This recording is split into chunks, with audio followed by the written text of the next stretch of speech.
All right, folks, we're going to go ahead and get started. Welcome to the City of San Jose's Planning Commission hearing. Reminder to turn off your cell phones. Also, the parking validation machine is in the back for those of you who did not ride your bike, take transit, or walk like good people. With that, we're going to go ahead and do a salute to the flag. So please stand and join me. I pledge allegiance to the flag of the United States of America, to the republic for which it stands, one nation, under God, indivisible, with liberty and justice for all.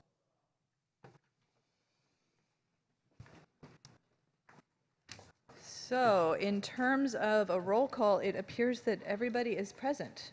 Yes? All right. Congratulations. Next, we'll go to the summary of hearing procedures.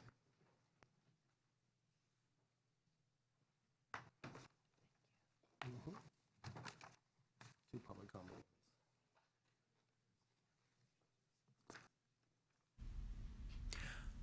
Welcome to a meeting of the San Jose Planning Commission. The following is a summary of the Planning Commission's hearing procedures. If you want to address the Commission, please fill out a speaker card located on the table near the audiovisual technician and deposit the completed card in the basket. There are also speaker cards in the back of the chambers and at the side entrance. The procedure for this hearing is as follows. After the staff report, applicants and appellants may make a 5-minute presentation. The chair will call out names on the submitted speaker cards in the order received. As your name is called, please line up in front of the microphone at the front of the chamber. Each speaker will have 2 minutes. Speakers using a translator will have 4 minutes. After the public testimony, the applicant and appellant may make closing remarks for an additional 5 minutes. Planning commissioners may ask questions of the speakers. Response to commissioner questions will not reduce the speaker's time allowance. The public hearing will then be closed, and the Planning Commission will take action on the item. The Planning Commission may request staff to respond to the public testimony, ask staff questions, and discuss the item. If you challenge these land use decisions in court, you may be limited to raising only those issues you or someone else raised at this public hearing or in written correspondence delivered to the city at or prior to the public hearing. The Planning Commission's action on rezonings, pre-zonings, general plan amendments, and code amendments is only advisory to the City Council. The City Council will hold public hearings on these items. Section 20.120.400 of the Municipal Code provides the procedures for legal protests to the City Council on rezonings and pre-zonings. The Planning Commission's action on conditional use permits is appealable to the City Council in accordance with Section 20.100.220 of the Municipal Code. Agendas and a binder of all staff reports have been placed on the table near the door for your convenience. Thank you. So again, thank you all for joining us here on this Wednesday evening. We'll go ahead and jump into the agenda. Starting with item number 2, public comment. This is the place on the agenda where folks can speak to items that have not been formally agendized. I have 2 cards in front of me, and I'm going to go ahead and call both of these folks up so that they can line up. They'll have 2 minutes, and I want to remind folks that we absolutely love hearing from folks, and also there is a 2-minute rule so that we can all get through items and we're fair to everybody. So please do be respectful of the 2-minute rule. There is a timer at the microphone so you can see exactly how much time you have. So with that, the 2 folks that wanted to speak under the public comment section are David Polano, and I am probably mispronouncing the name, and Tessa Woodmancy. So is David here?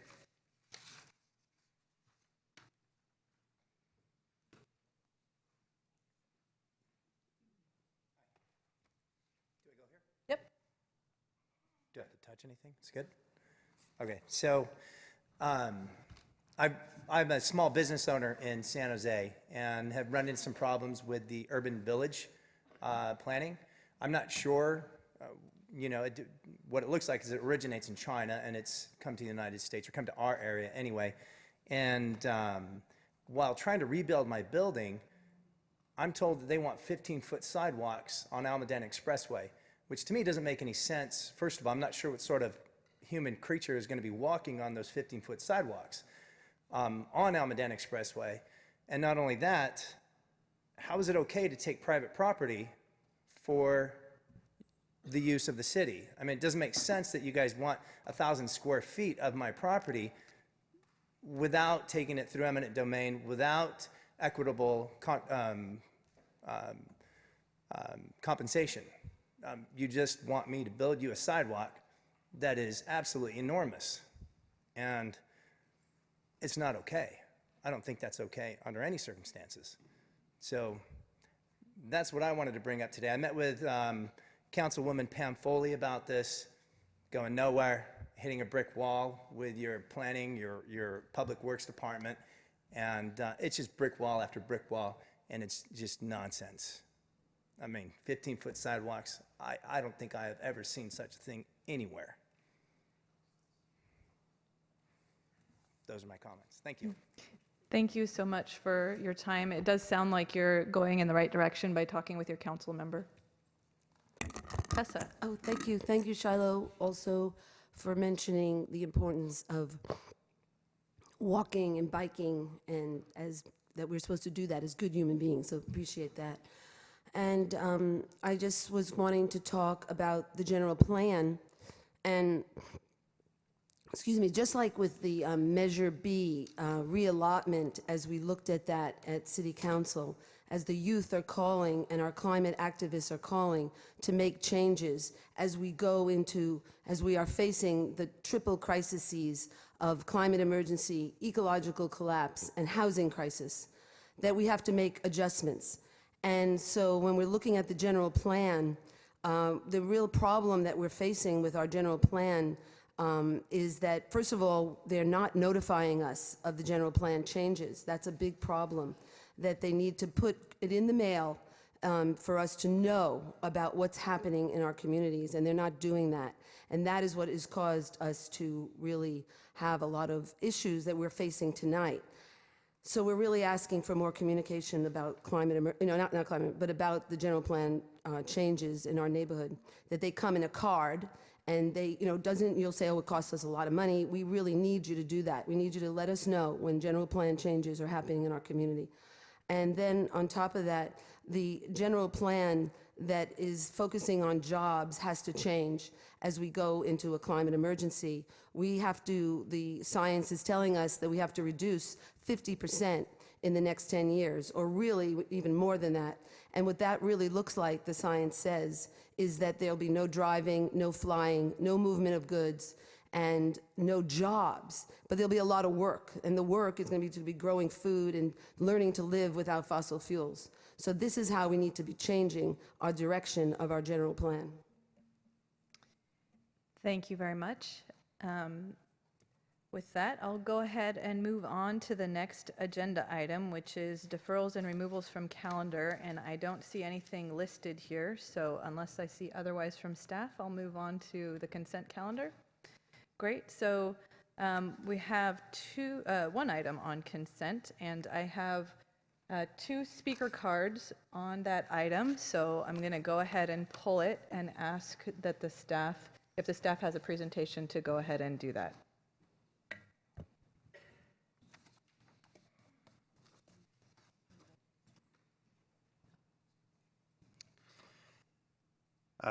Thank you, Chair.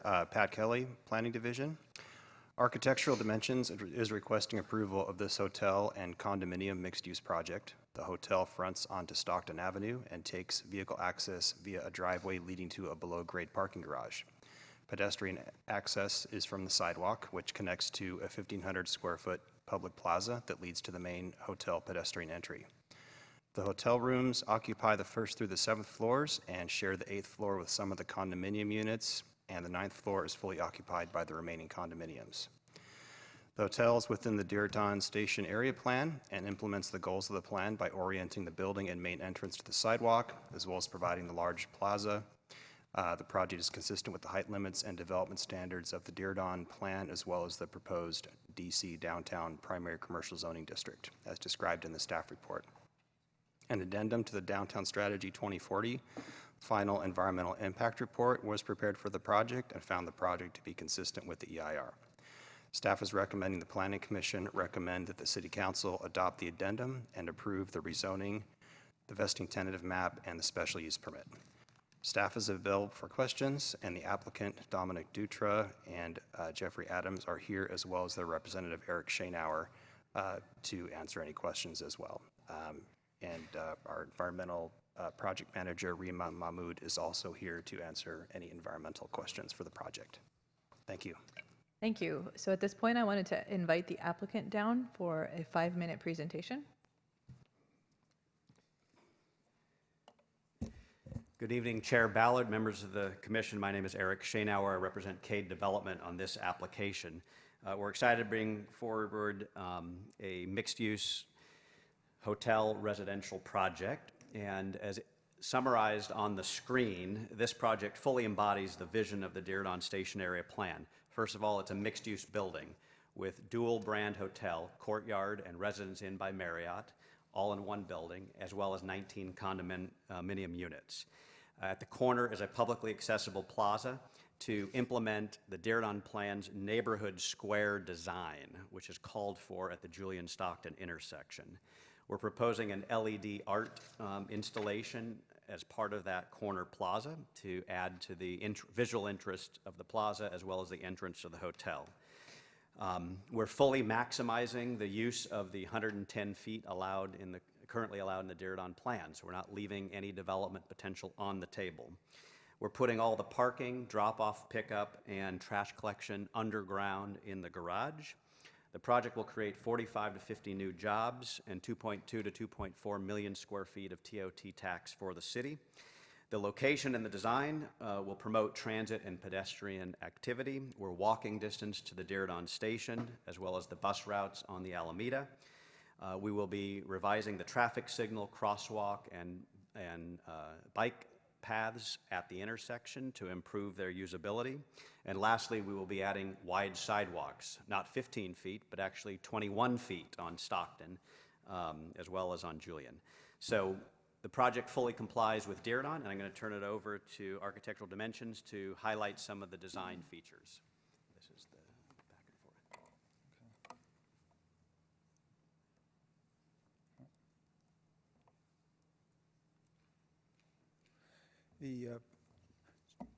forth. Sorry. This was a tough site.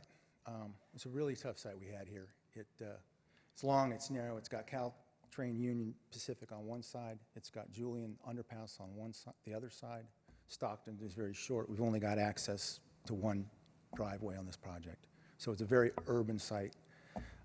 And I think, we worked with staff for almost 18 months to resolve lots of issues, and I really appreciate the help they got us to get us here. We have a corner plaza, as you can see on the slide. It's part of the Dearton Master Plan. It's also the entrance to the hotel. The entrance to the condos is just adjacent to it as well. All of these will help activate the street corner and keep it done that way. I'm sorry, it's not moving on me. I've just lost it all. Sorry, it's not moving on me. I can't get it's not working. Anyway, we basically took the design of all the public spaces for the hotel are all located along the frontages so we can activate the street and promote activity that way. The architecture of the building was based on the concept of two hotels, so that we worked it into two concepts, so to represent the two hotels that are in the hotel. And then we also went ahead and worked on the corners of the buildings to create different accents. The audience also wants to hear what you're saying. Will you please talk closer to the microphone?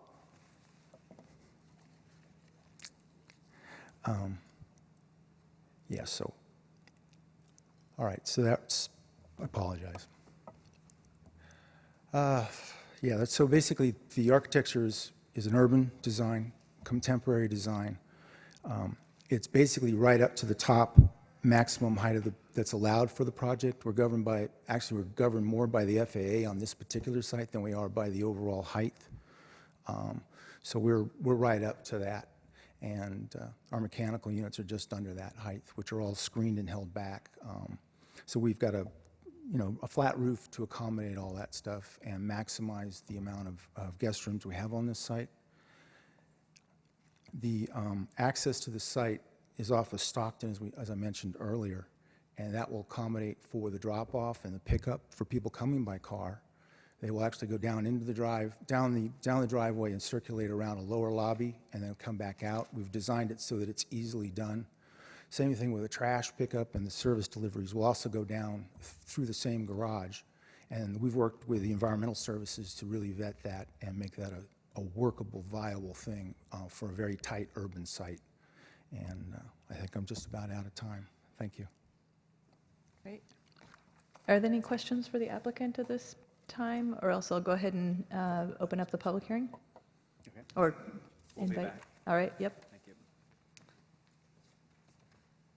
So I have two speaker cards, and I'll call them both so that they can line up, and that's Rebecca Davis and Tessa Woodmansey.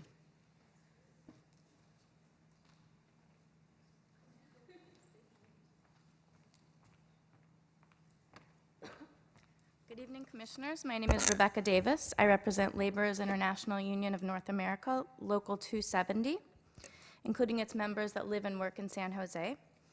The city is proposing to approve this project without conducting adequate CEQA review. We submitted written comments this morning detailing why approving the project based on addendum violates CEQA, and tonight I want to just cover a few of those points. As an initial matter, the addendum that was actually issued for review by the public states that it's an addendum to the Diridon Station Area Plan Final EIR. Yet the initial study that was attached to the addendum states that the initial study was prepared in support of an addendum to the Downtown Strategy 2040 Final EIR. An initial study that's prepared to determine if the project will result in new or more substantial impacts than those studied in the Downtown Strategy EIR is not sufficient to support a finding of whether or not the project will result in new or more substantial impacts when compared to the Diridon Station EIR. At the very least, a new initial study is needed to provide this analysis. Even if this weren't an issue, however, an addendum would still be improper because addendums have no application when an agency proposes a new project that has not previously undergone CEQA review. As detailed in our comment letter, there is substantial evidence that the project will have a significant air quality impact, greenhouse gas, biological impacts, and therefore requires an EIR. Just one example, we submitted expert comments by Francis Offerman, who is an indoor air quality expert, who concluded that the project is likely to expose future residents to cancer risk from indoor air pollution of 112 per million, largely as a result of the long-term formaldehyde emissions. And this is far above the 10 per million Bay Area Air Quality Management District threshold of significance. To conclude, we urge the city to decline to adopt the addendum for the project and instead require staff to prepare an MND or an EIR. Thank you.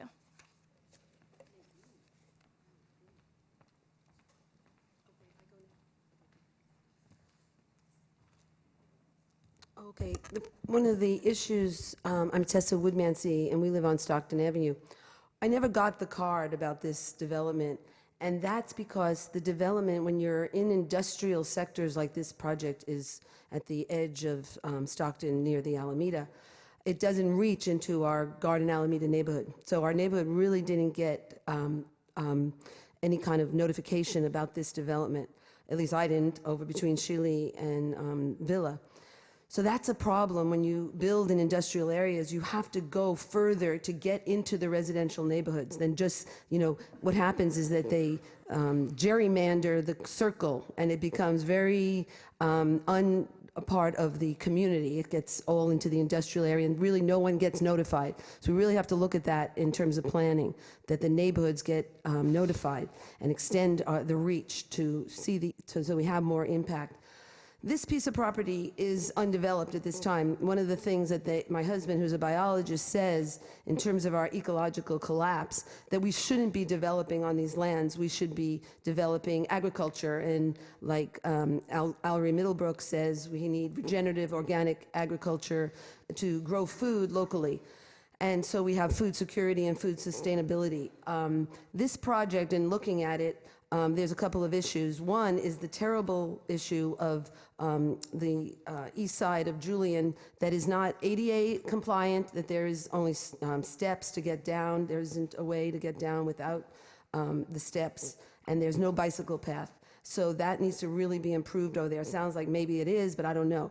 And then on top of it, the type of architecture we're getting in our community is really lacking of addressing our nature deficit disorder. There isn't enough trees, there isn't enough, we need to be building like they do in Singapore with plants growing all over it. There needs to be a lot more nature.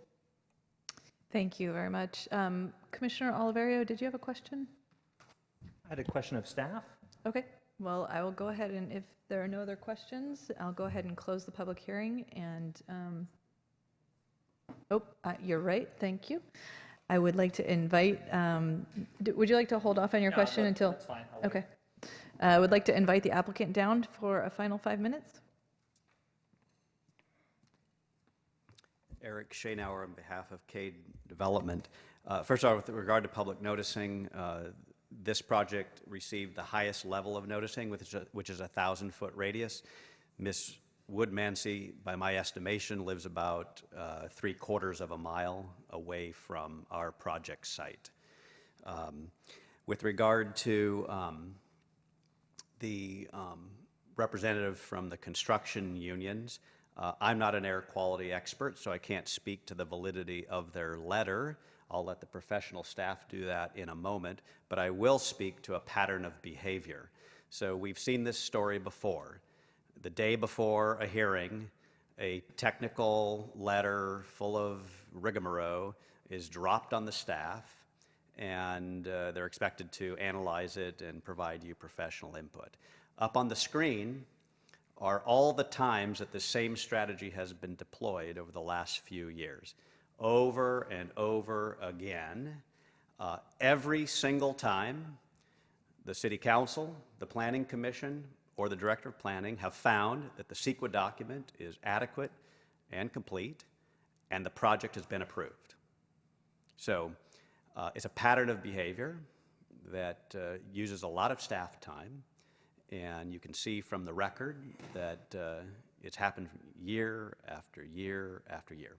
So with that said, I hope staff will conclude that the items discussed in the document were adequately addressed in the CEQA document, and that you're able to recommend, hopefully, approval of our project, and we'll move on to City Council. With that, I'm available for any questions.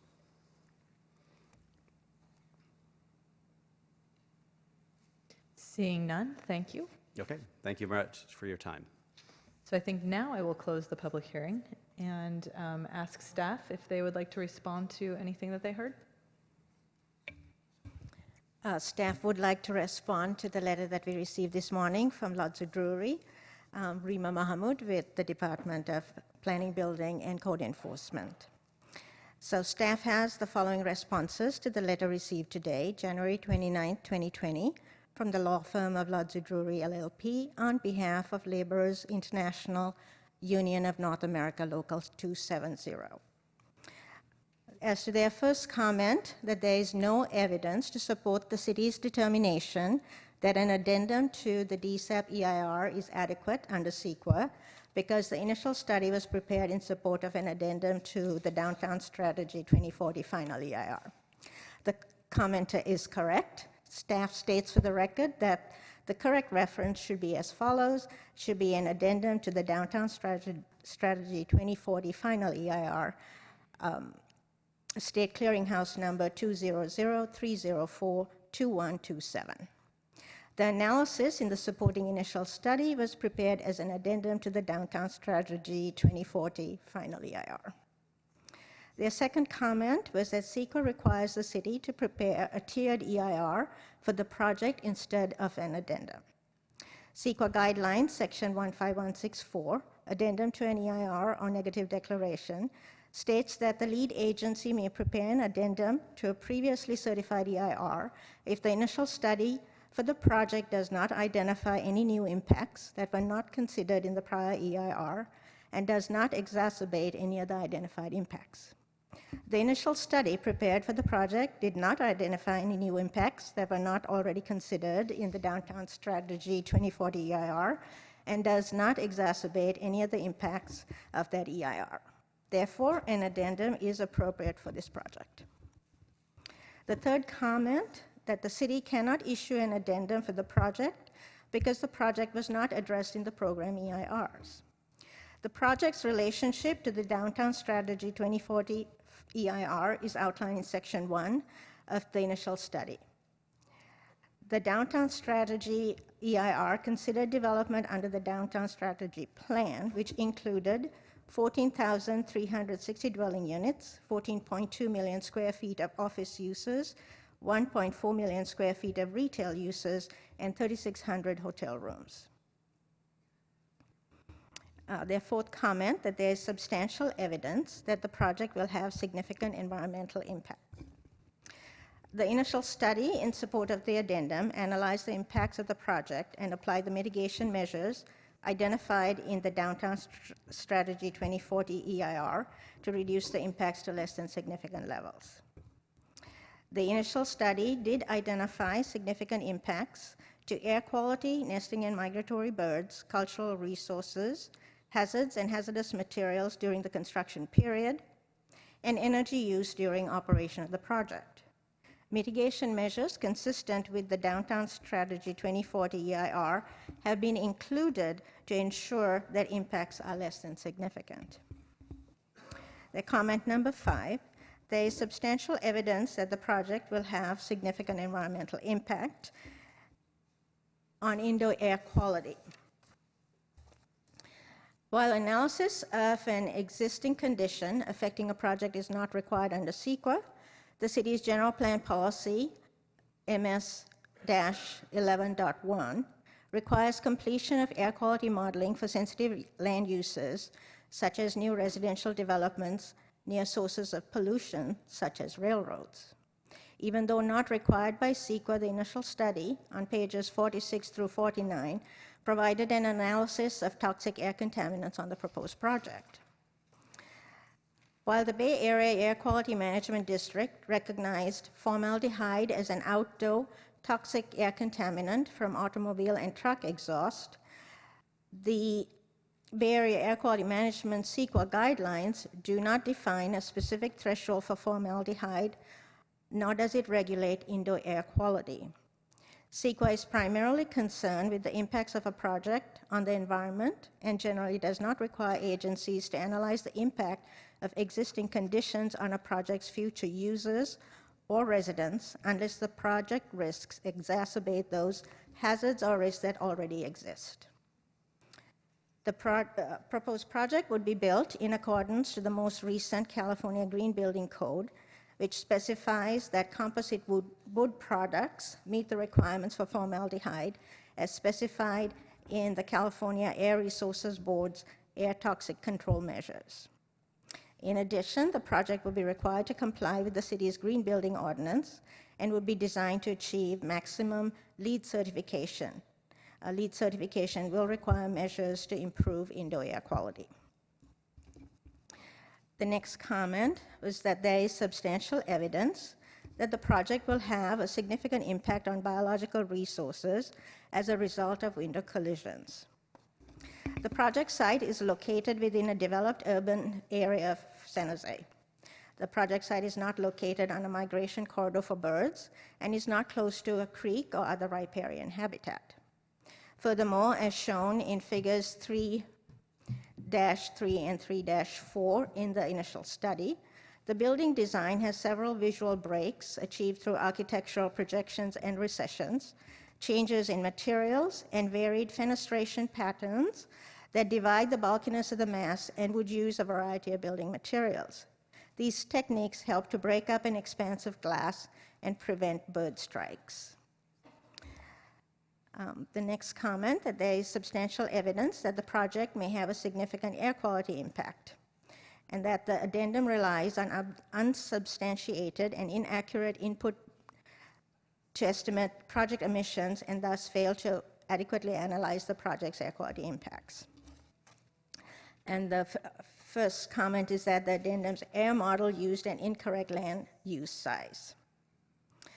The CALIMOD assumptions included in Appendix A of the initial study appropriately adjusted the default assumptions to reflect the proposed project, including the square footage of all uses proposed. 356,000 square feet was assumed for the project. The second comment was that the addendum's air model relies on an unsubstantiated reduction in construction hauling, vendor, and worker trip lengths.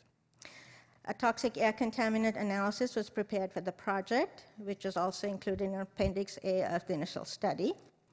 For the purpose of determining the toxic air contaminant emissions due to localized construction emissions, which analyzed construction trips in close proximity to the site, approximately 1 mile.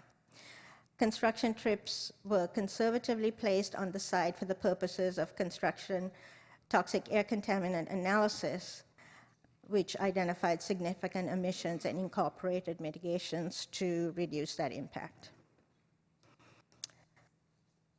The next comment was that the addendum's air model relies on unsubstantiated changes to wastewater treatment system percentages. The model assumptions were modified to reflect all project wastewater will be treated at the wastewater treatment plant, as no septic systems are proposed on site. Such emissions would not contribute to localized toxic air contaminant impacts that were the subject of the analysis. The next comment was that the addendum's air model relies on unsubstantiated reduction in emergency generator emission factors. The manufacturer's data for the emergency generator proposed for use by the project were input into the model and the data sheet for the proposed generator, and that information is provided in Appendix A. Emergency generators just by nature are not used regularly and only turned on for maintenance. The fifth comment related to air quality is that the addendum's air model relies on unsubstantiated changes to off-road equipment pieces and horsepower. Illingworth and Rodkin, the consultant for the city, generated a CALIMOD default equipment list based on the CALIMOD's default acreages for the types and sizes of land uses, because the model is sensitive to acreage when computing construction activity. Illingworth and Rodkin considered a more conservative analysis by extending the number of construction days and substituting equipment based on typical construction models for sites that are less than 1 acre, which is the site for the project. The next comment was that the addendum's air model relies on an unsubstantiated application of construction mitigation measures. The model accounted for standard measures recommended by the Bay Area Air Quality Management District and identified as standard permit conditions in the initial study. The next comment was that the addendum's conclusion that the project will not have a significant health risk impact is not supported by substantial evidence. The CALIMOD assumptions are reflective of the proposed project, as just mentioned above.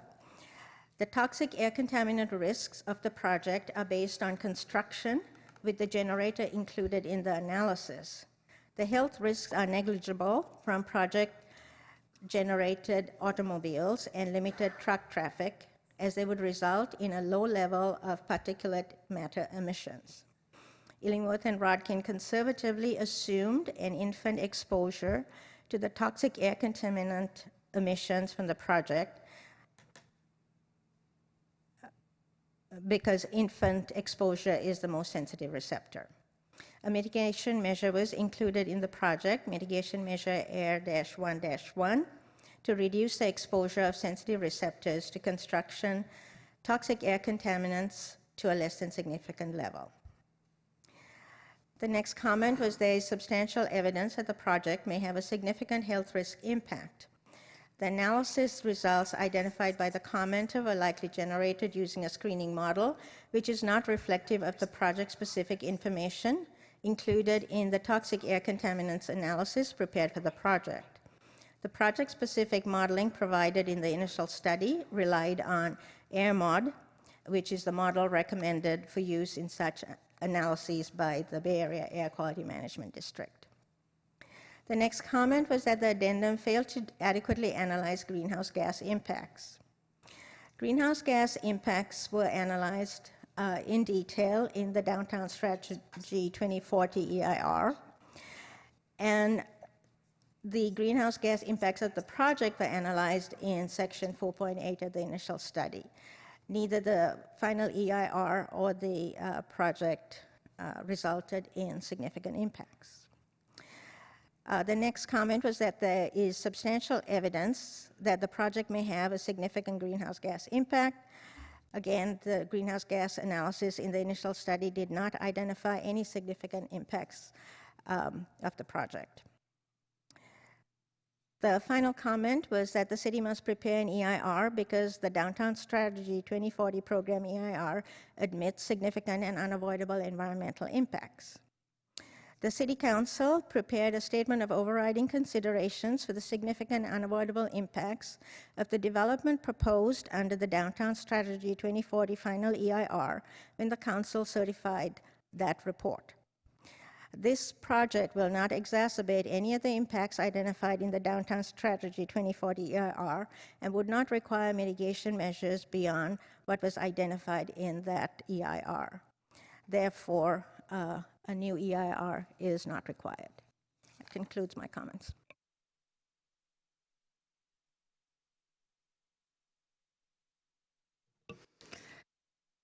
I have a question on the docket from Commissioner Oliverio. Thank you, Chair. Thank you, staff, for the thorough response and analysis of the from the letter. So from your viewpoint, you showed that CEQA documentation is adequate and complete? That is correct. And then does this change your recommendation at all, even on a typographical level? Yes, the addendum will be corrected, and the correct addendum will be posted. Excellent, thank you. Then I'd like to move a recommendation to move the staff recommendation. There's a first move to a motion to accept the staff recommendation by Commissioner Oliverio and a second by Commissioner Yasny. Are there any further questions or discussion on the motion? All right, Commissioner Griswold.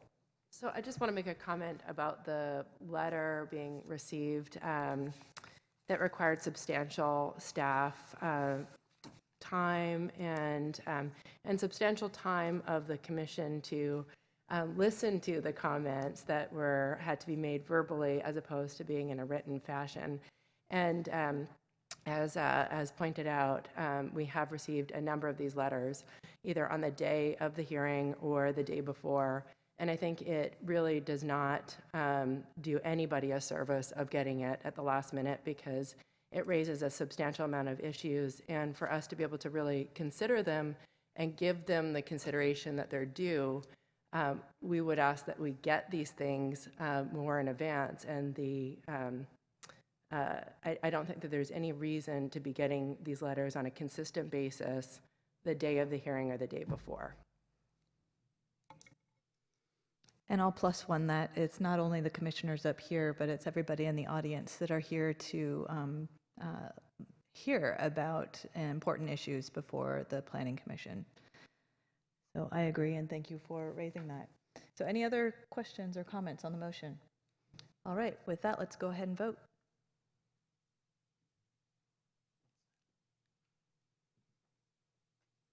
Motion passes unanimously.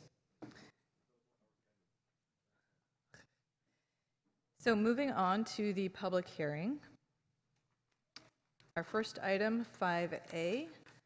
I'll go ahead and ask, I guess staff is going to do some musical chairs. If we could play some music while they do that, that'd be great.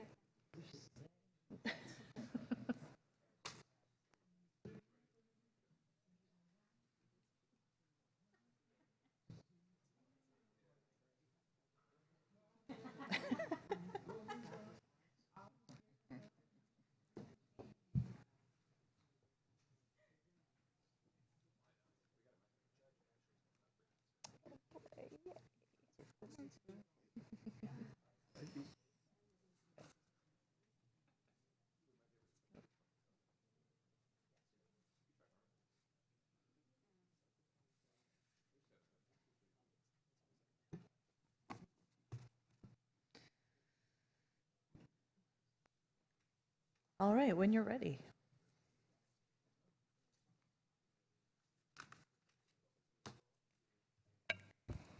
Thank you. Good evening, Madam Chair and Commissioners. My name is Rhonda Buss. I'm a planner with Planning, Building, and Code Enforcement Department.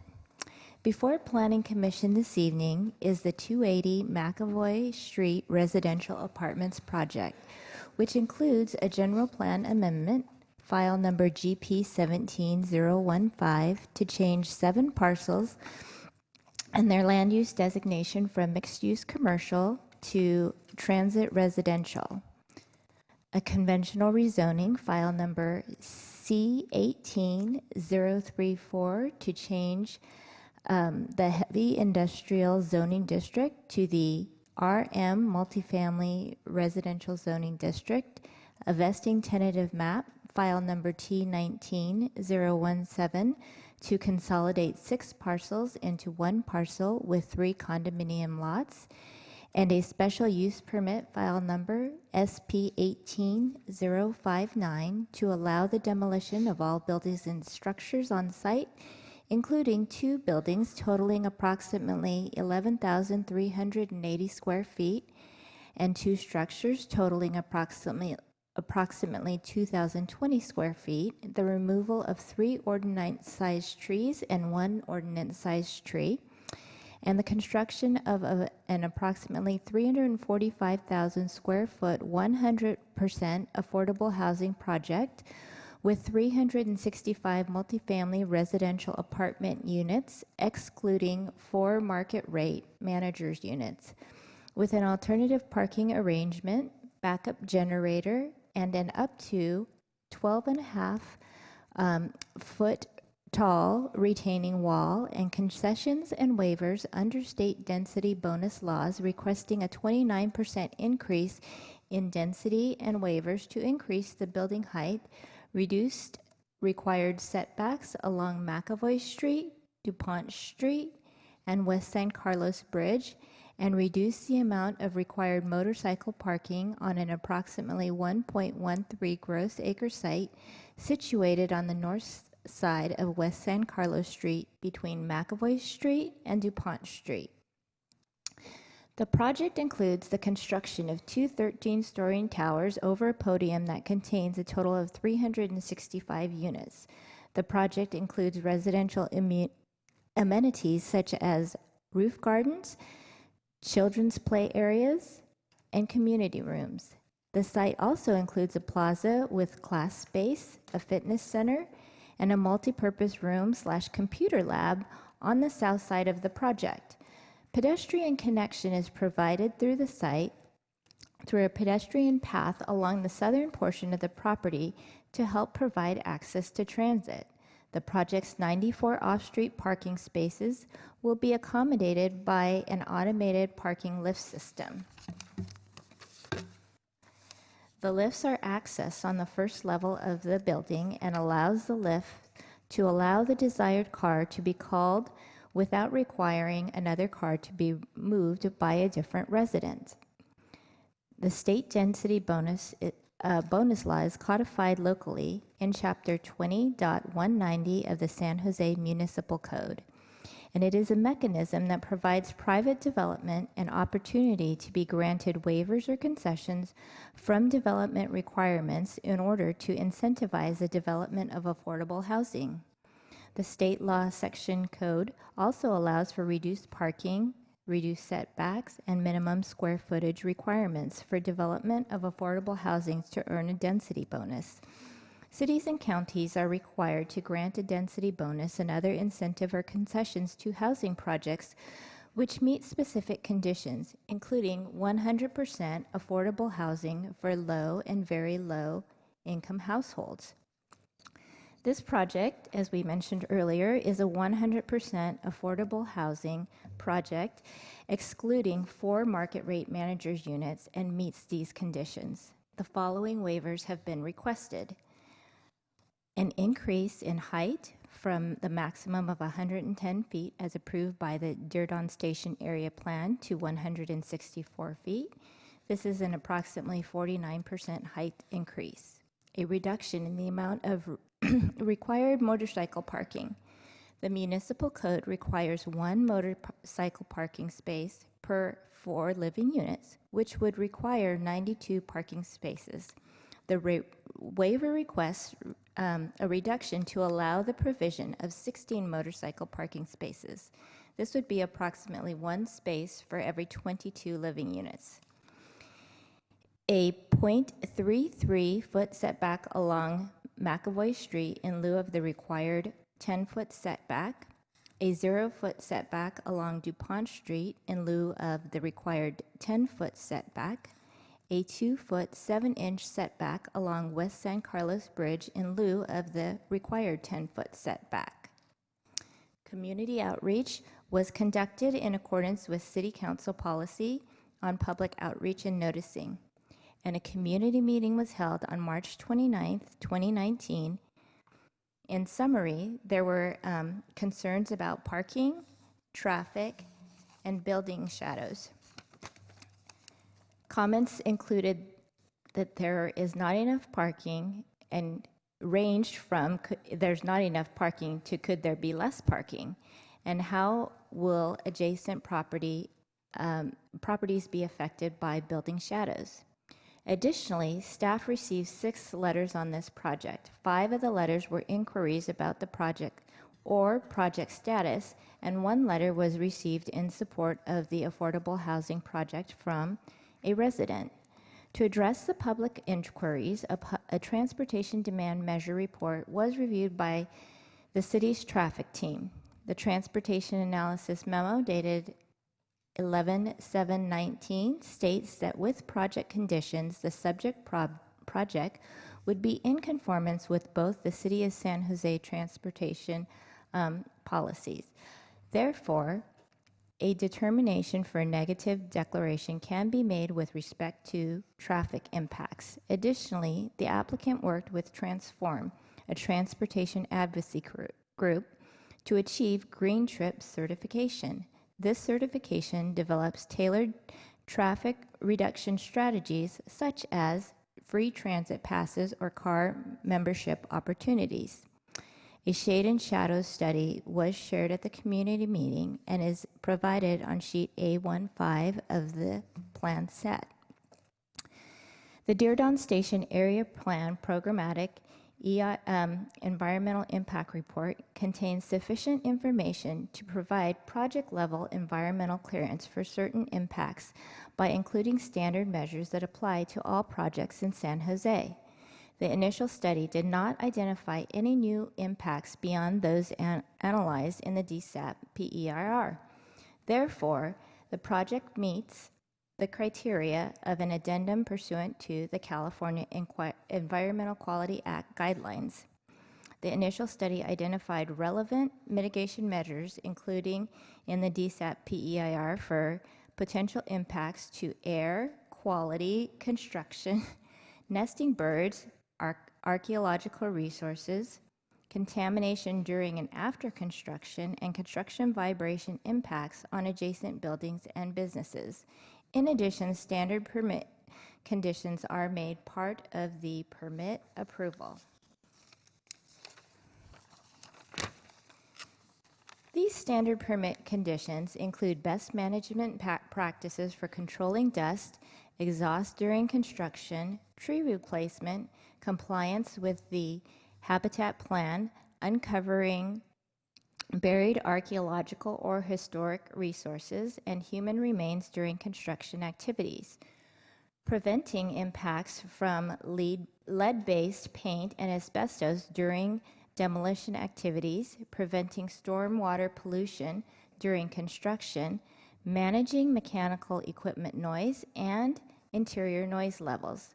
The mitigation measures are included in the mitigation monitoring and reporting program, and both the mitigation measures and standard permit conditions are made part of this permit.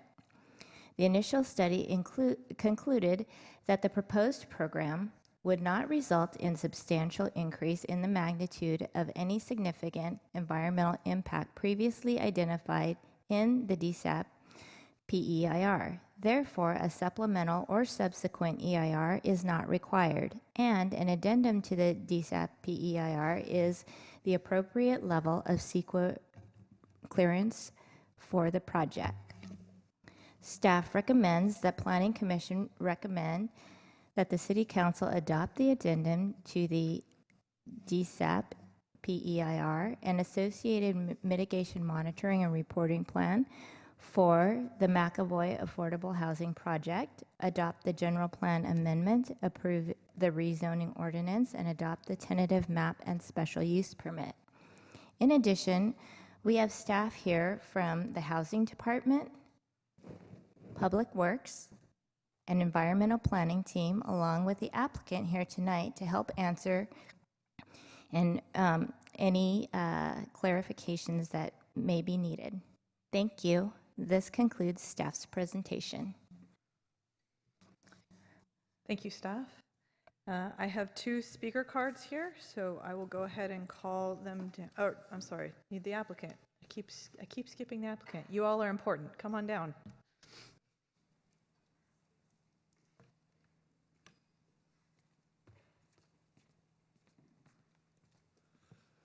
Madam Chair, members of the commission, my name is Kurt Anderson. I'm principal of Anderson Architects.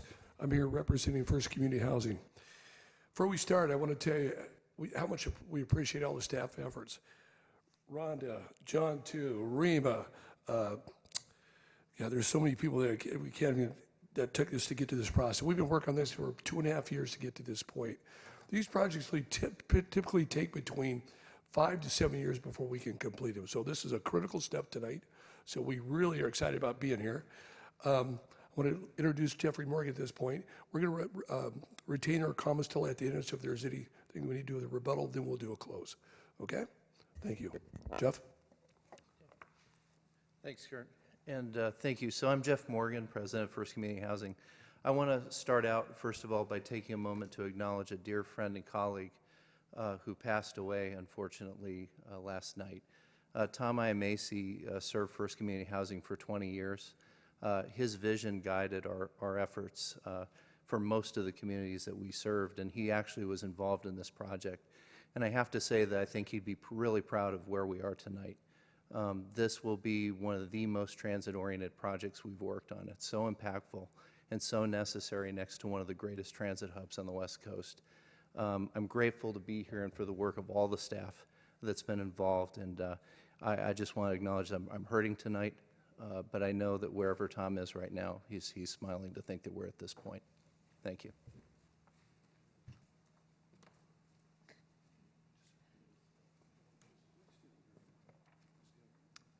So I'll go ahead and bring up Alex Shore, followed by Tessa Woodmansey.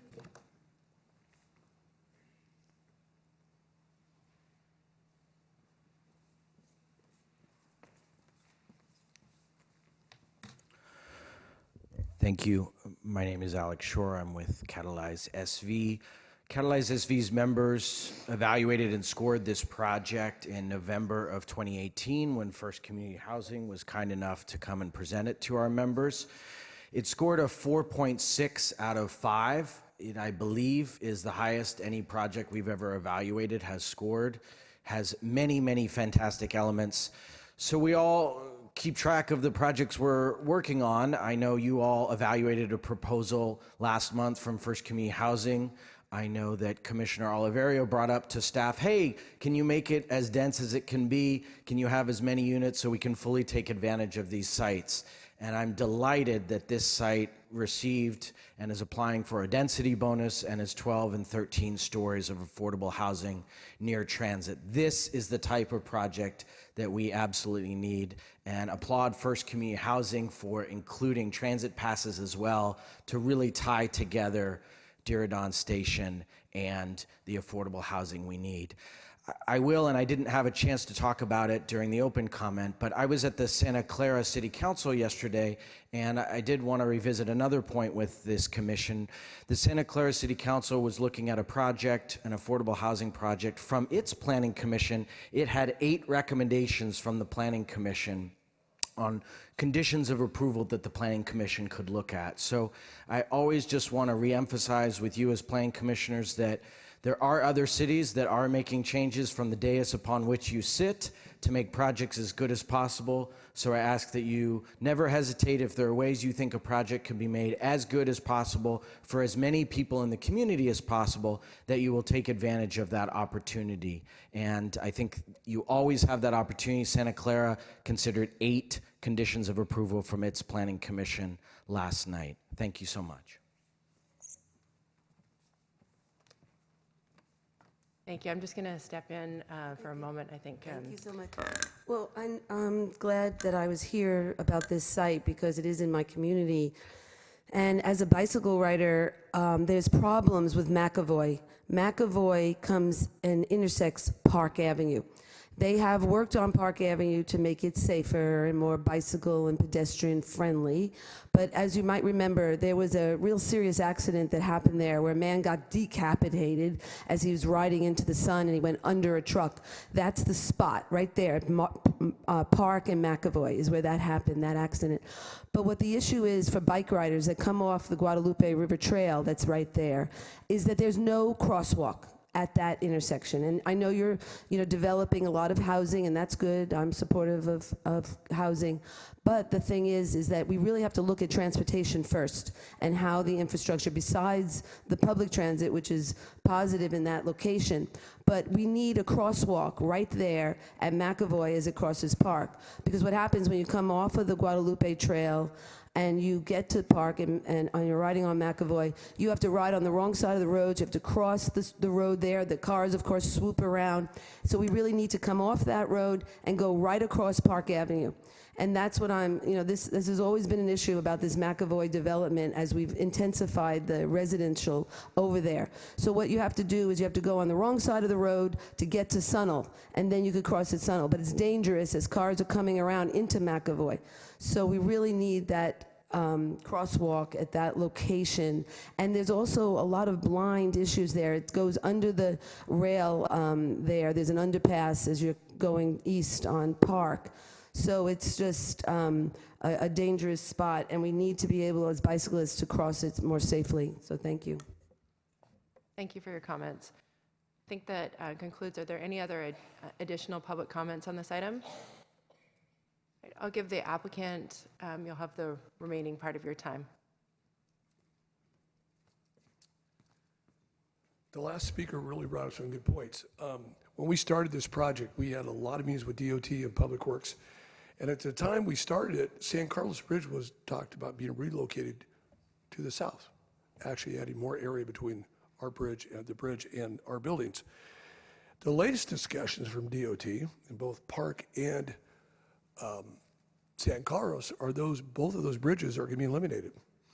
They're going to be flattened out. So they're going to be more like an intersection over by Sobrato's project over on Parkmore and Bird. And Race. So there's a lot of changes coming in that area that has to do with the Google plan. So I think we're going to see some market improvements as far as pedestrian activity, friendly activity, circulation, the same as bicycle.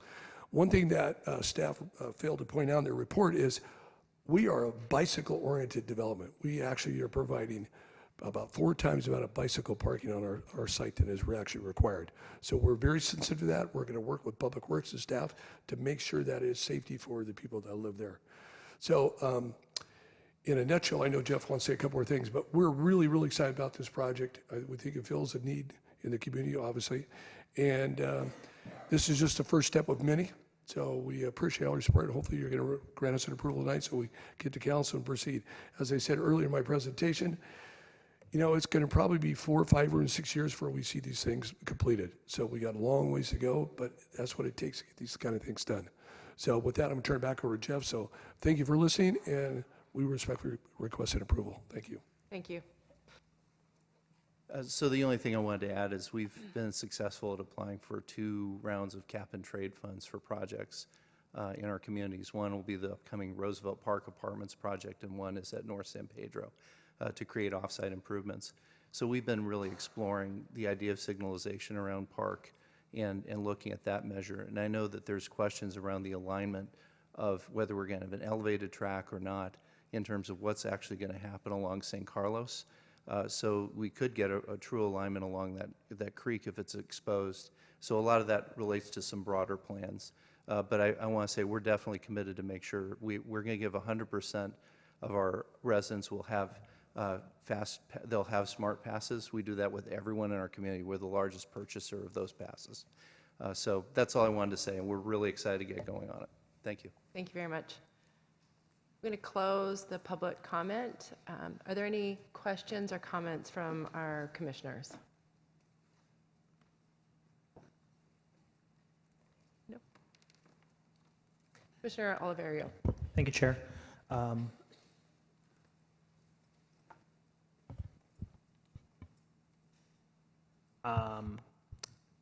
I think staff, is there any reason that any community cannot accept state density bonuses?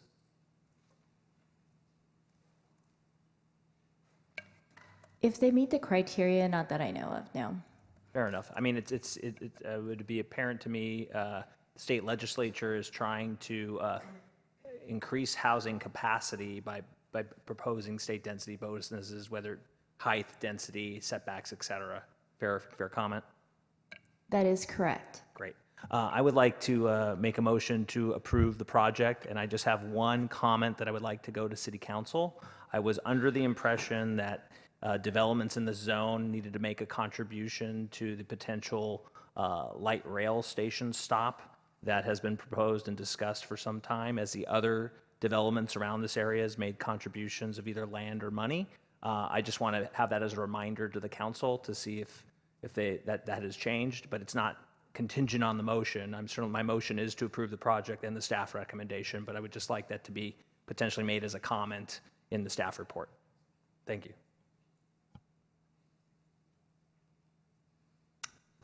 And it sounds like we need a second on the motion. All right, we have a motion to approve and a second by Commissioner Bonilla. Any other? Let's see, Commissioner Allen, have you had an opportunity to speak? You're in the queue. Not yet, but if the maker of the motion or the seconder want to speak, I'm happy to defer. No? Please. Thank you, Chair. Just one other comment. I think San Jose has done an incredible job building housing of all various incomes, and I think this project is hopeful that more jobs will come into the downtown, but those jobs are not a given because that's a variable that's unknown. But with that said, I'm supportive of this project and look forward. And as you said, it takes a lot of time, and a lot of these projects take 10, 20 years for some of them to pop out from when they're initially approved in general plans or specific plans. So thank you kindly to my colleagues and to the applicant and to the staff. Commissioner Allen. Thank you, Chair.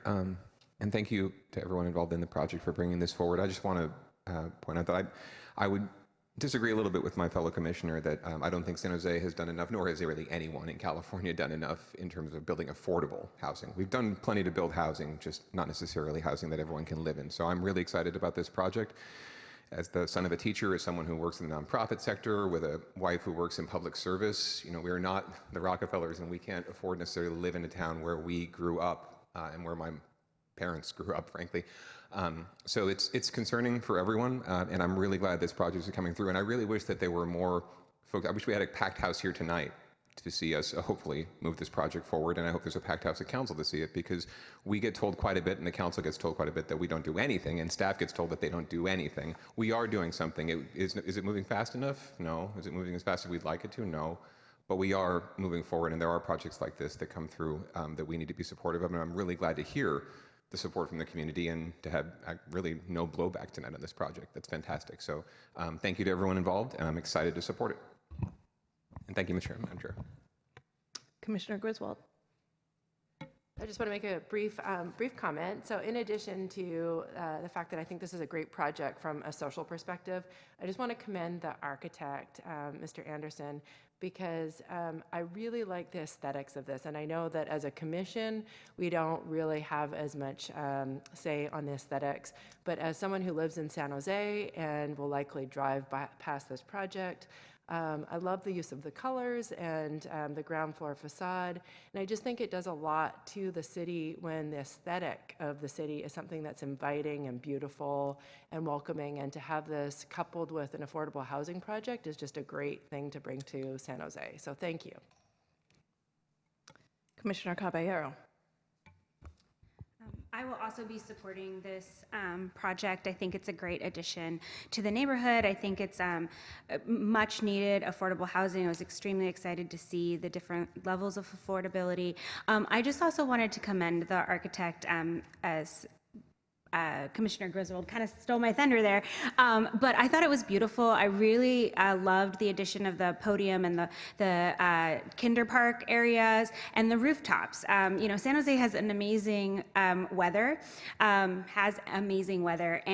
we don't have enough rooftops that are utilized in this way. And so the rooftop gardens are really a beautiful addition and a great way to create common livable space for the residents of this. And I also thought that it was a great example of the alternative parking that we heard about earlier during our parking workshop. So just really excited to support this project, and I hope that the City Council also supports it when it moves forward.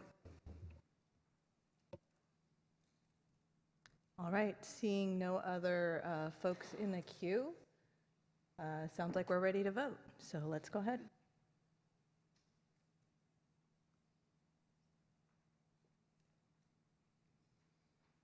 Motion passes unanimously. Thank you to the applicant, and I am really sorry to hear that Tom passed away.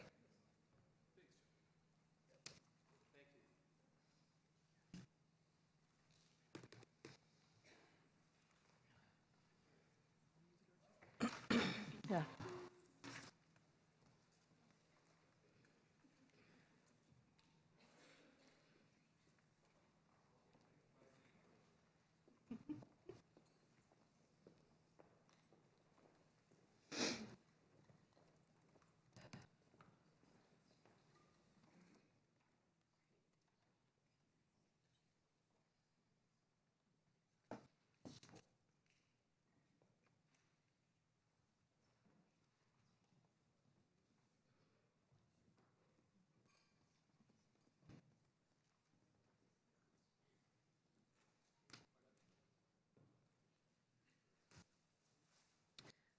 All right, so we're moving on to item 5B. And we do have quite a few speaker cards on this item. And with that, I'll go ahead and bump it over to staff. Thank you, Madam Chair. Cassandra Vandersleet, Planning Project Manager. The project before you this evening is a general plan amendment, conforming rezoning, and special use permit for the project site located at 615 and 623 Stockton Avenue. Residential uses surround the site to the north, south, and west. Stockton Avenue, industrial uses, and commercial uses are located to the east of the corner project site. The project site is comprised of 2 lots at the corner of Stockton Avenue and Shealy Avenue. Currently, there is a vacant commercial building on the site and a historic home used as a law office. Both the project site parcels have a commercial neighborhood zoning district. The 615 Stockton Avenue parcel has a general plan land use designation of neighborhood community commercial, and the 623 Stockton Avenue parcel has a general plan land use designation of residential neighborhood. The project proposal includes a general plan amendment to change the general plan land use designation of 623 Stockton Avenue from residential neighborhood to neighborhood community commercial. With the general plan amendment, both properties will function as one site with a consistent general plan land use designation and allowable uses. The project also includes a conforming rezoning to change the project site zoning from the commercial neighborhood zoning district to the commercial pedestrian zoning district. Finally, the project includes a special use permit to allow the demolition of a 4,400 square foot commercial building and accessory structures on site and the construction of a 5-story hotel with 120 guest rooms. The existing historic building at 623 Stockton Avenue would be relocated to the southwest portion of the site along Shealy Avenue and would be repurposed as the hotel's back of house and offices. The hotel would include a ground floor lobby, cafe with a bar, gym, and small meeting room, 4 guest room balconies located at the second floor, and a 3,000 square foot roof deck for hotel guest use. The hotel would have 2 levels of underground parking accessible from Stockton Avenue.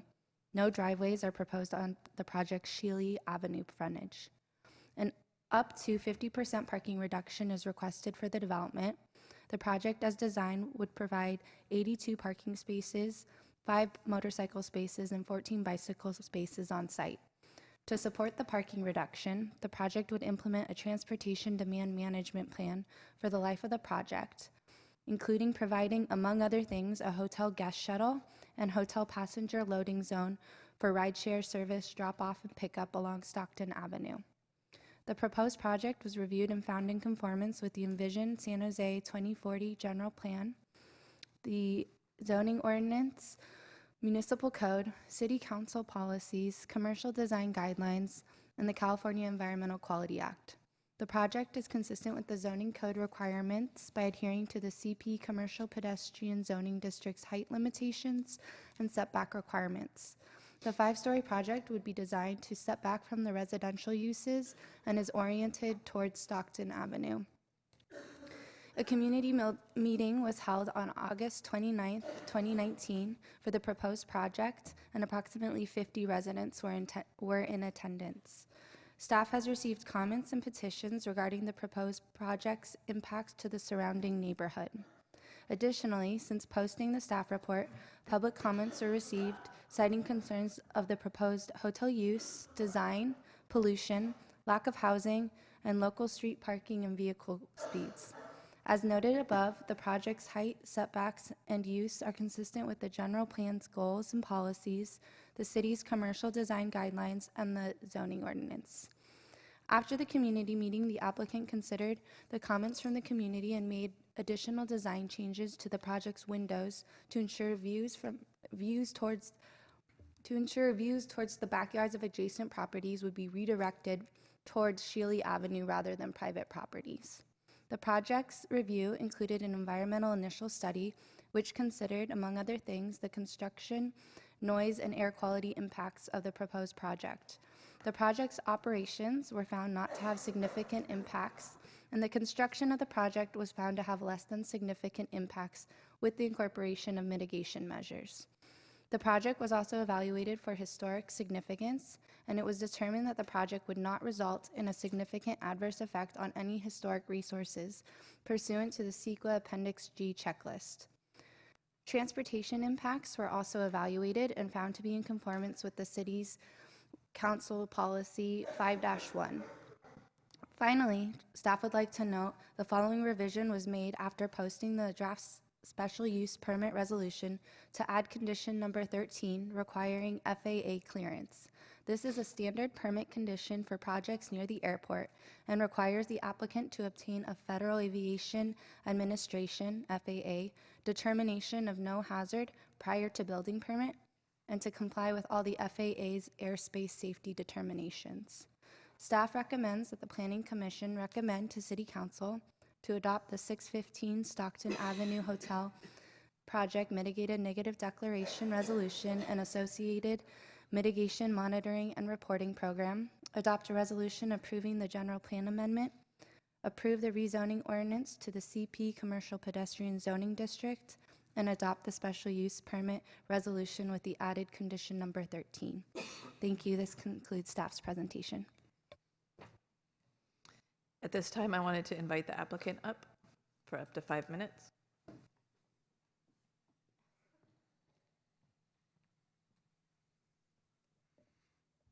Hi, can you all hear me?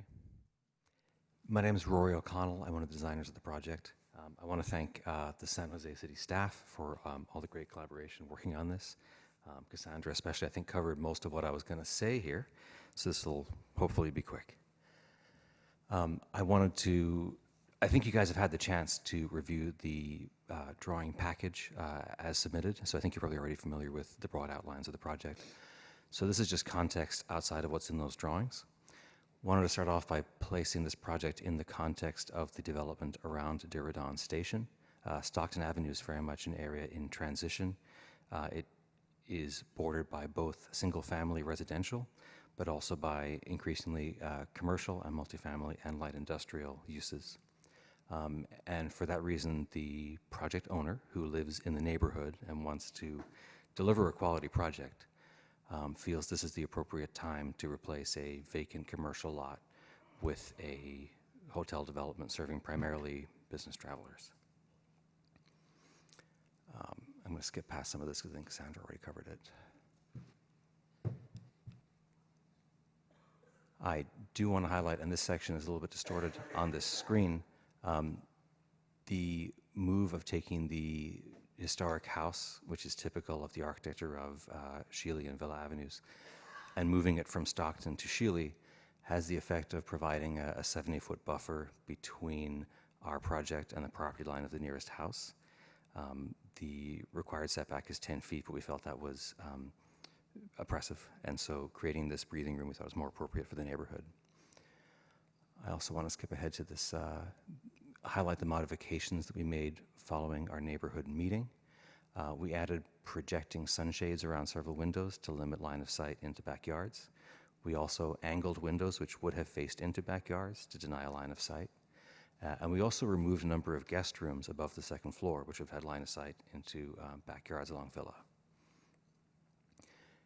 And then I also want to call attention to the roof deck as proposed, and the terrace at a couple of second floor guest rooms. The positioning of the roof deck is optimal for viewing along Stockton and towards the airport. If guests want to see, the city as a whole and see planes come in, Sorry about that. Oh, it's much louder here. The line of sight is not into backyards, and we worked to design it such that people were not being observed when they're in their residence or in their yard. Now, on that roof deck, it's not a bar lounge. It's a family-friendly space to go and sit with a coffee and watch the city go by. It's not going to be a destination.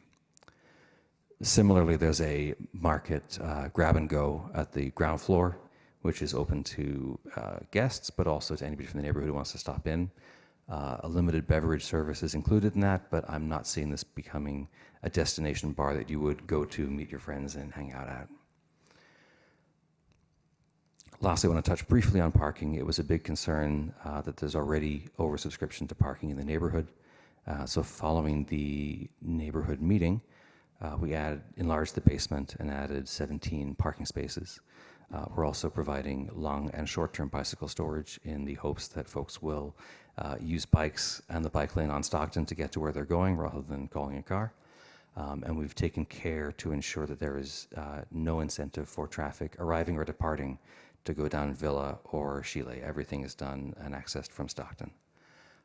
So with that, I will yield the rest of my time. Thank you. All right. So I'm going to go ahead. I do have a question here. Commissioner Bonilla, did you have a question of the applicant? I can actually wait. Okay. Yeah, no problem. All right. So I have a stack of speaker cards here, and I'm going to go ahead and start calling people up. Starting with Christy. I'm going to call like 3 at a time so you guys can get ready to come up so that we can keep things moving quickly, given that there are a lot of speaker cards to get through. So the first 3 are Christy Simmons, Sophia Woodmansey, and Donna Wallach.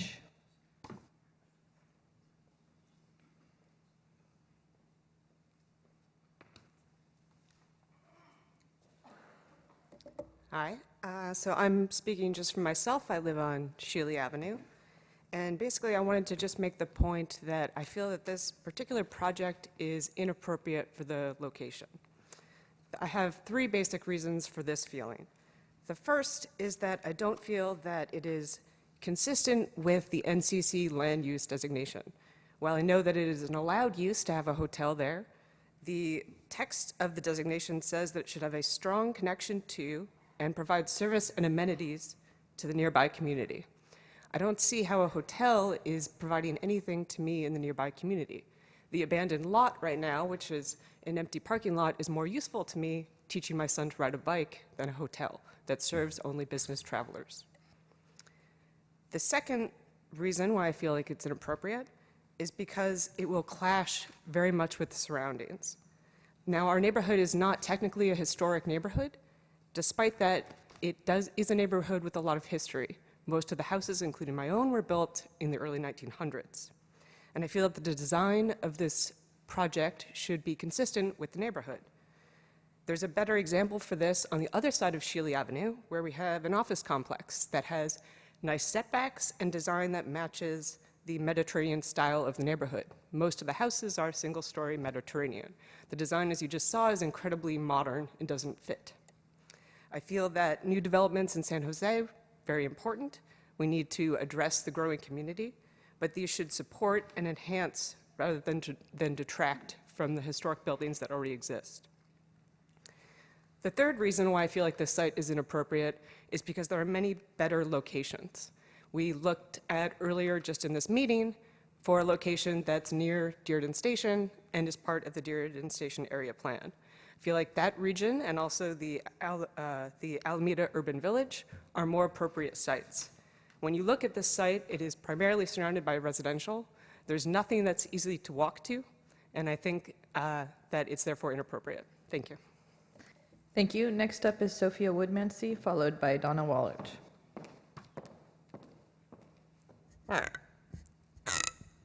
Hello, everyone. Thank you for having us today. My name is Sophia. In my neighborhood off of Stockton Avenue, everyone knows their neighbors, like any strong neighborhood should. So many people in this room tonight have watched me grow older, and we all remain lifelong friends. Actually, if you know me and you're here and a neighbor of mine, could you please raise your hand? Isn't that an amazing percentage? Thank you all for being here. In case you don't know, I'm pretty sure we are all here against the proposed hotel on Stockton Avenue. We are all united in this.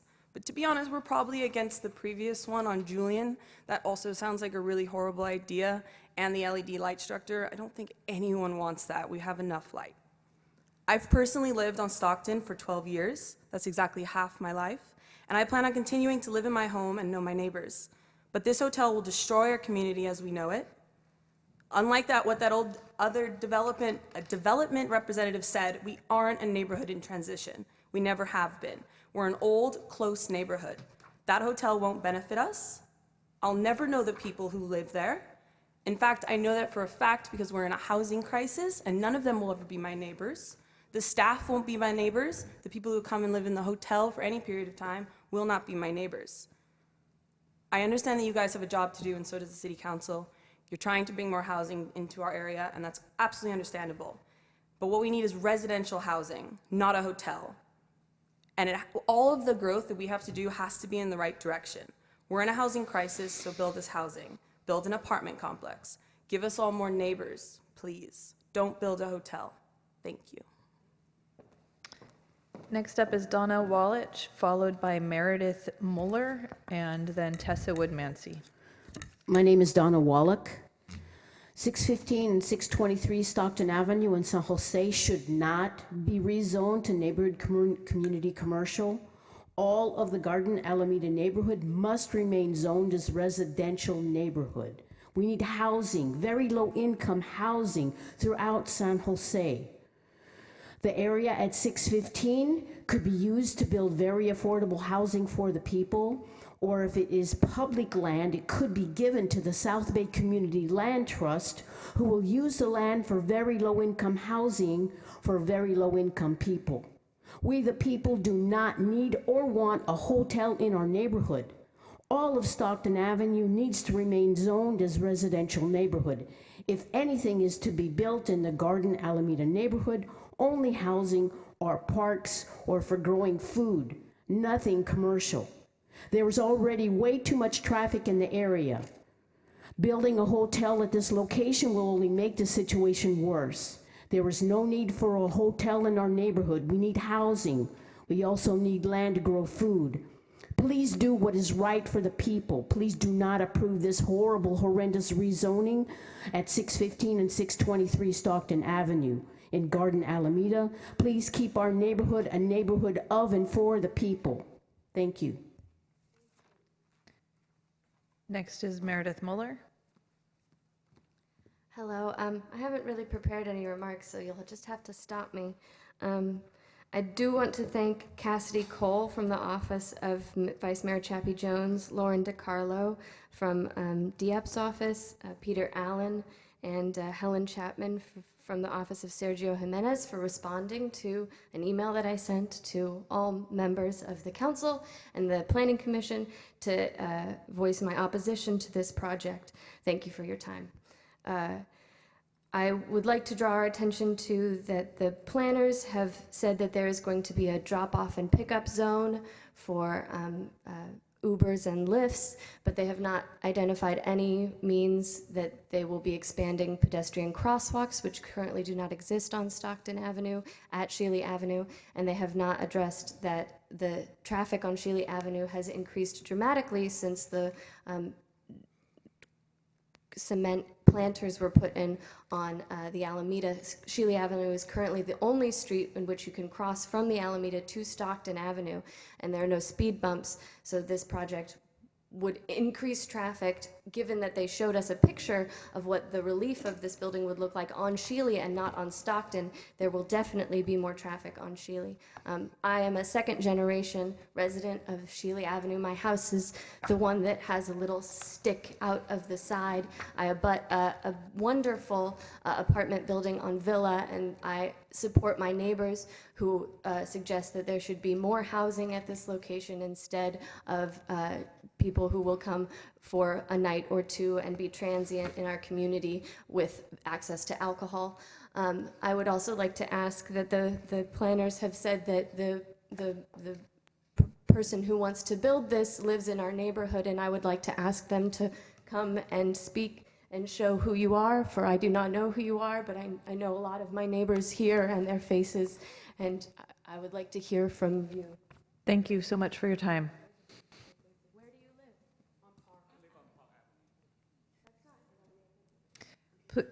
Tessa, you're up. Let's refrain from badgering each other in the audience. Okay, thank you. All right, so thank you very much, Tessa Woodmansee on Stockton Avenue. This hotel project is not the right project for this neighborhood. When we bought our home at 641 Stockton Avenue, it was a bar. It was the 641 Club. And the prior owner could not develop this property into a commercial property that he wanted to in 2005. And basically, it was the general plan at that time was for the west side of Stockton to go residential. And so we, as a low-income, my husband is the only breadwinner in our family. We were able to afford this house, which was, I call it the thorn side of the Rose Garden, because it's a very beautiful neighborhood, but it was in the bad side of the neighborhood. We were on Stockton Avenue, and we had a lot of problems from that. But basically, getting back to the general plan, we were a conforming rezoning, and that it was conforming to the general plan at the time of 2005, which was for the west side of Stockton to go residential. So we took this bar and we became a great location in our neighborhood. Our home is even referred to by many homeless people that frequent our street, that we're called the Stockton Gardens, because we as neighbors and community members have made it a nice neighborhood. We worked on making a nice neighborhood. We were people living there, residents, and even the Royal Coach Tours that was idling their buses and creating noise and pollution in our neighborhood. We helped stop that. We were neighbors that helped stop that, to make it a better neighborhood, to make it healthier for our community. And then there's the Cinnabar Commons down the street that made for low income and very low income. They did a beautiful job of creating housing for people. This was under the general plan originally. And then there's the Morrison Park and the market rate. And so we have more neighbors in our community. And you've done that. You did that for our community. And now, with a very bad plan that the Mayor Liccardo has brought to our neighborhood about jobs, we have to think about building resilient communities. And this is the job that we have to do. We do not need transients. And the fact that you're encouraging transients is showing that you have people over profit. We need to have people over profit and Thank you, housing Tessa. over Your time is up. hotels. Thank you.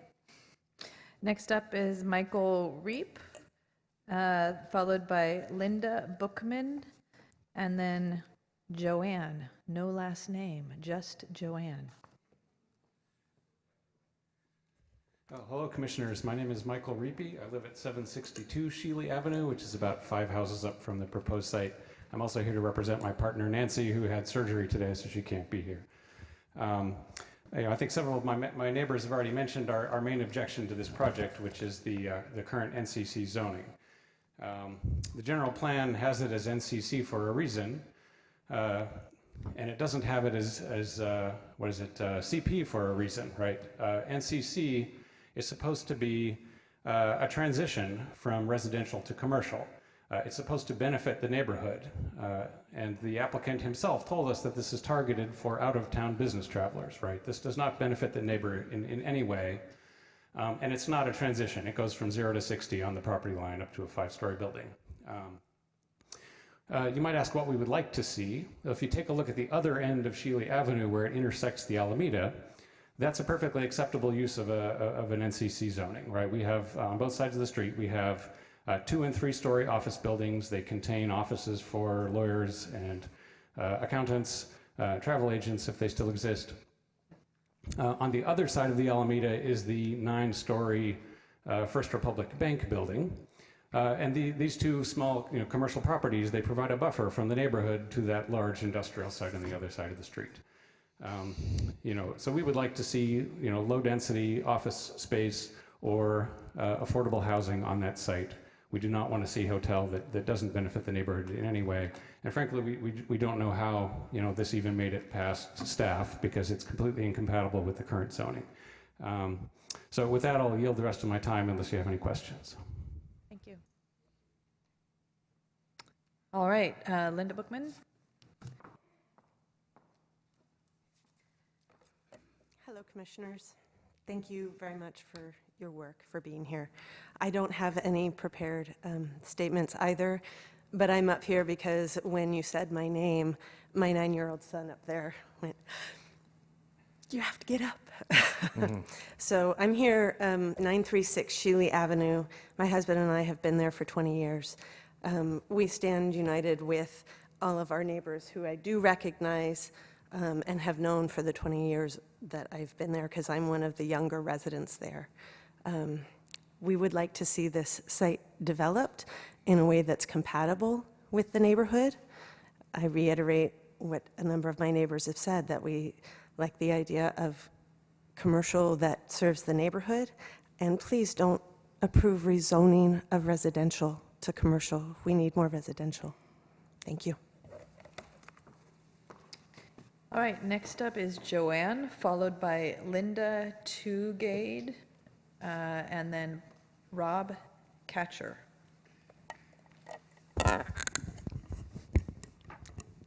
I'm Joanne Buckley. I live at 858 Harding Avenue. And I'm here to ask the commission not to pass this project. In talking with the staff, we had asked them to give us like projects within the city of San Jose, where there was hotels going up next to residential neighborhoods. Actually, in my letter to the commission, I put that I had visited 3 sites. I meant to put that I visited 4. Each one of these sites was on a major thoroughfare, highly commercialized areas. 2 were on First Street, South First Street. One was on Monterey Road, and the other one was over on, I think it's Bayshore. It's over adjacent to Santana Row. These sites were already developed. A lot of them already had some kind of commercial buildings on them. One of them was actually going to demolish something that was there and build a hotel.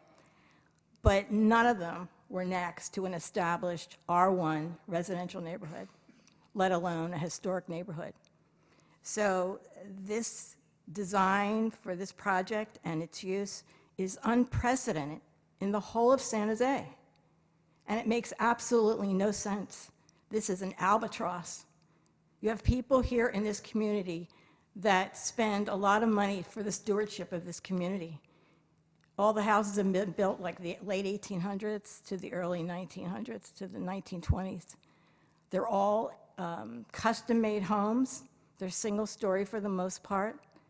The people that live there, when you move into a home like that, you make a dedication to these properties that you're going to take care of them. And it takes a lot of work and money to sustain these. Okay. Thank you so much. Please, we don't want this project. Thank you.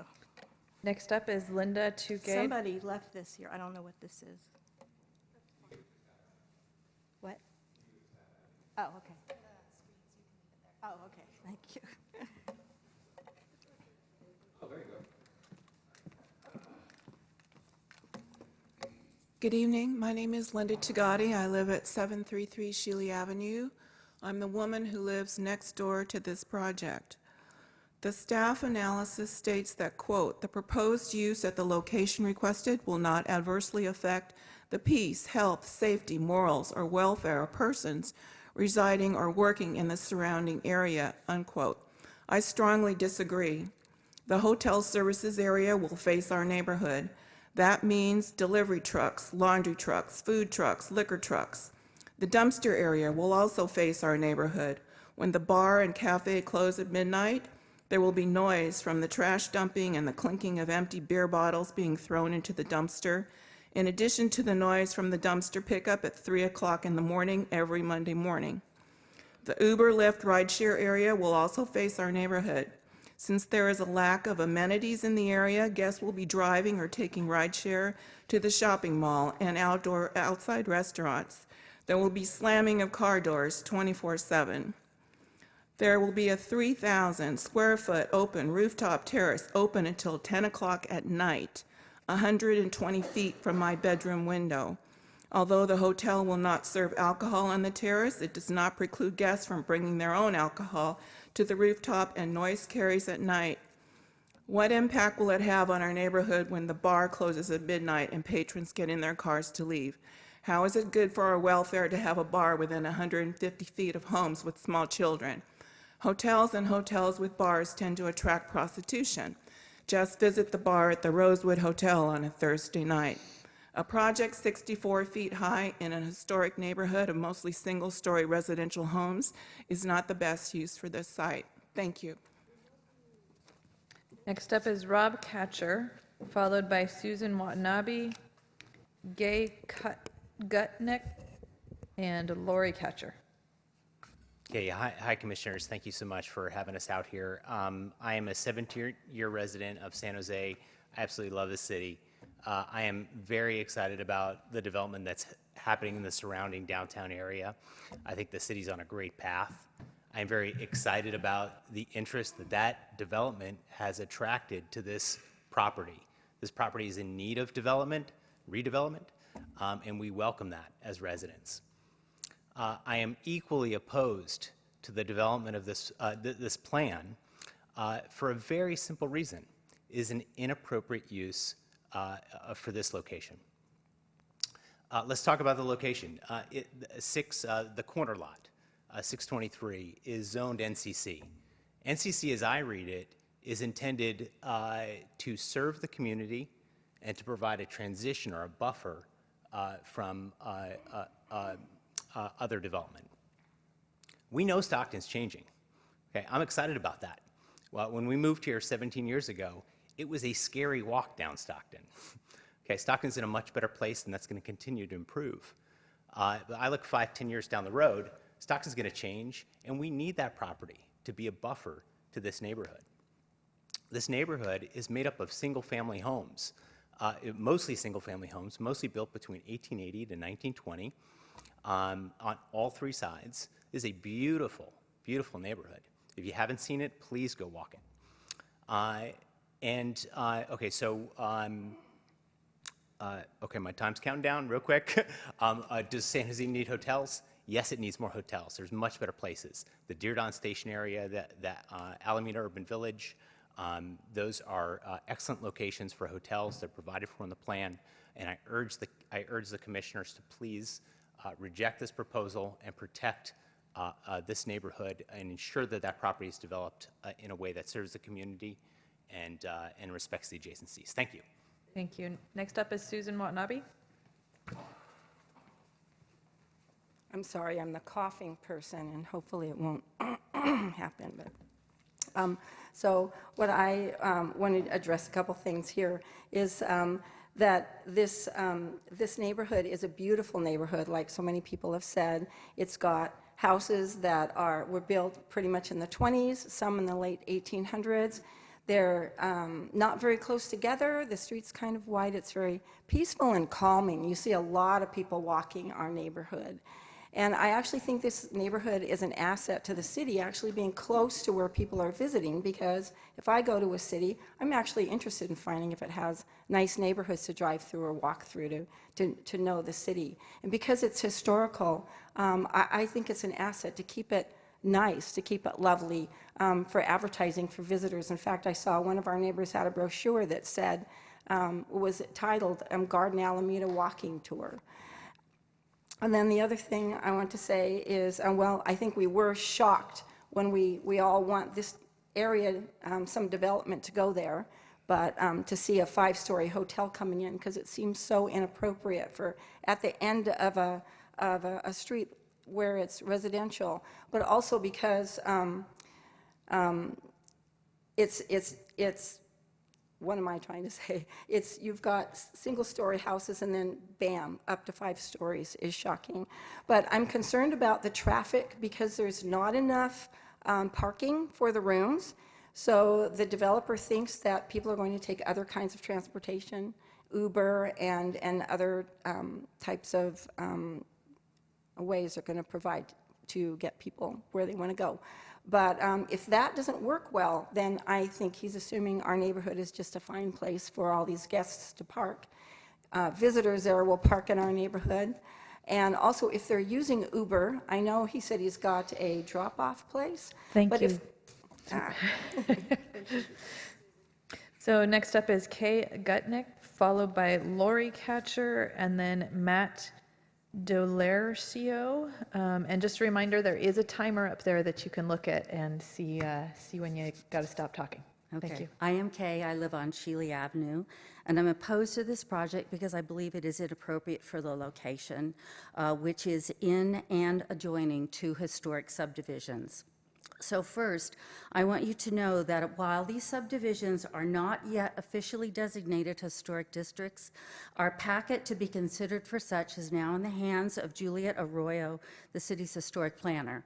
She, as well as Sally Zarnowitz and Courtney Damkroger before her, believed us worthy of that designation. Second, I want you to please honor the general plan because this historic neighborhood would benefit from a zoning compliant business at our gateway. A business that has a strong connection to and provides services and amenities for our community, which is what the plan designates. And by contrast, this proposed hotel, as stated by its architect, is solely for the benefit of those from outside the community who will visit Google, which is located more than a mile away. The general plan allows for hotel development within the downtown, and that includes Google Village, and you just heard from one of those hotels tonight.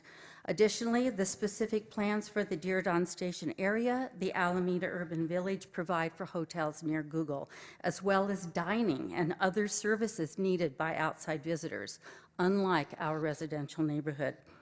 Please do not ignore the land use laid out in the general plan. It puts our historic neighborhood at risk. It sets a dangerous precedent for the city. When you allow deviations from the plan to satisfy the desires of a single developer, you place the quality of the plan in question. You open avenues for other exceptions, and you leave the city without a viable roadmap. Envision San Jose 2040 states, the primary general plan goal is to preserve historically significant districts in order to promote a greater sense of historic awareness and community identity and to enhance the quality of urban living. Thank you so much for your The time. proposed hotel does none of this.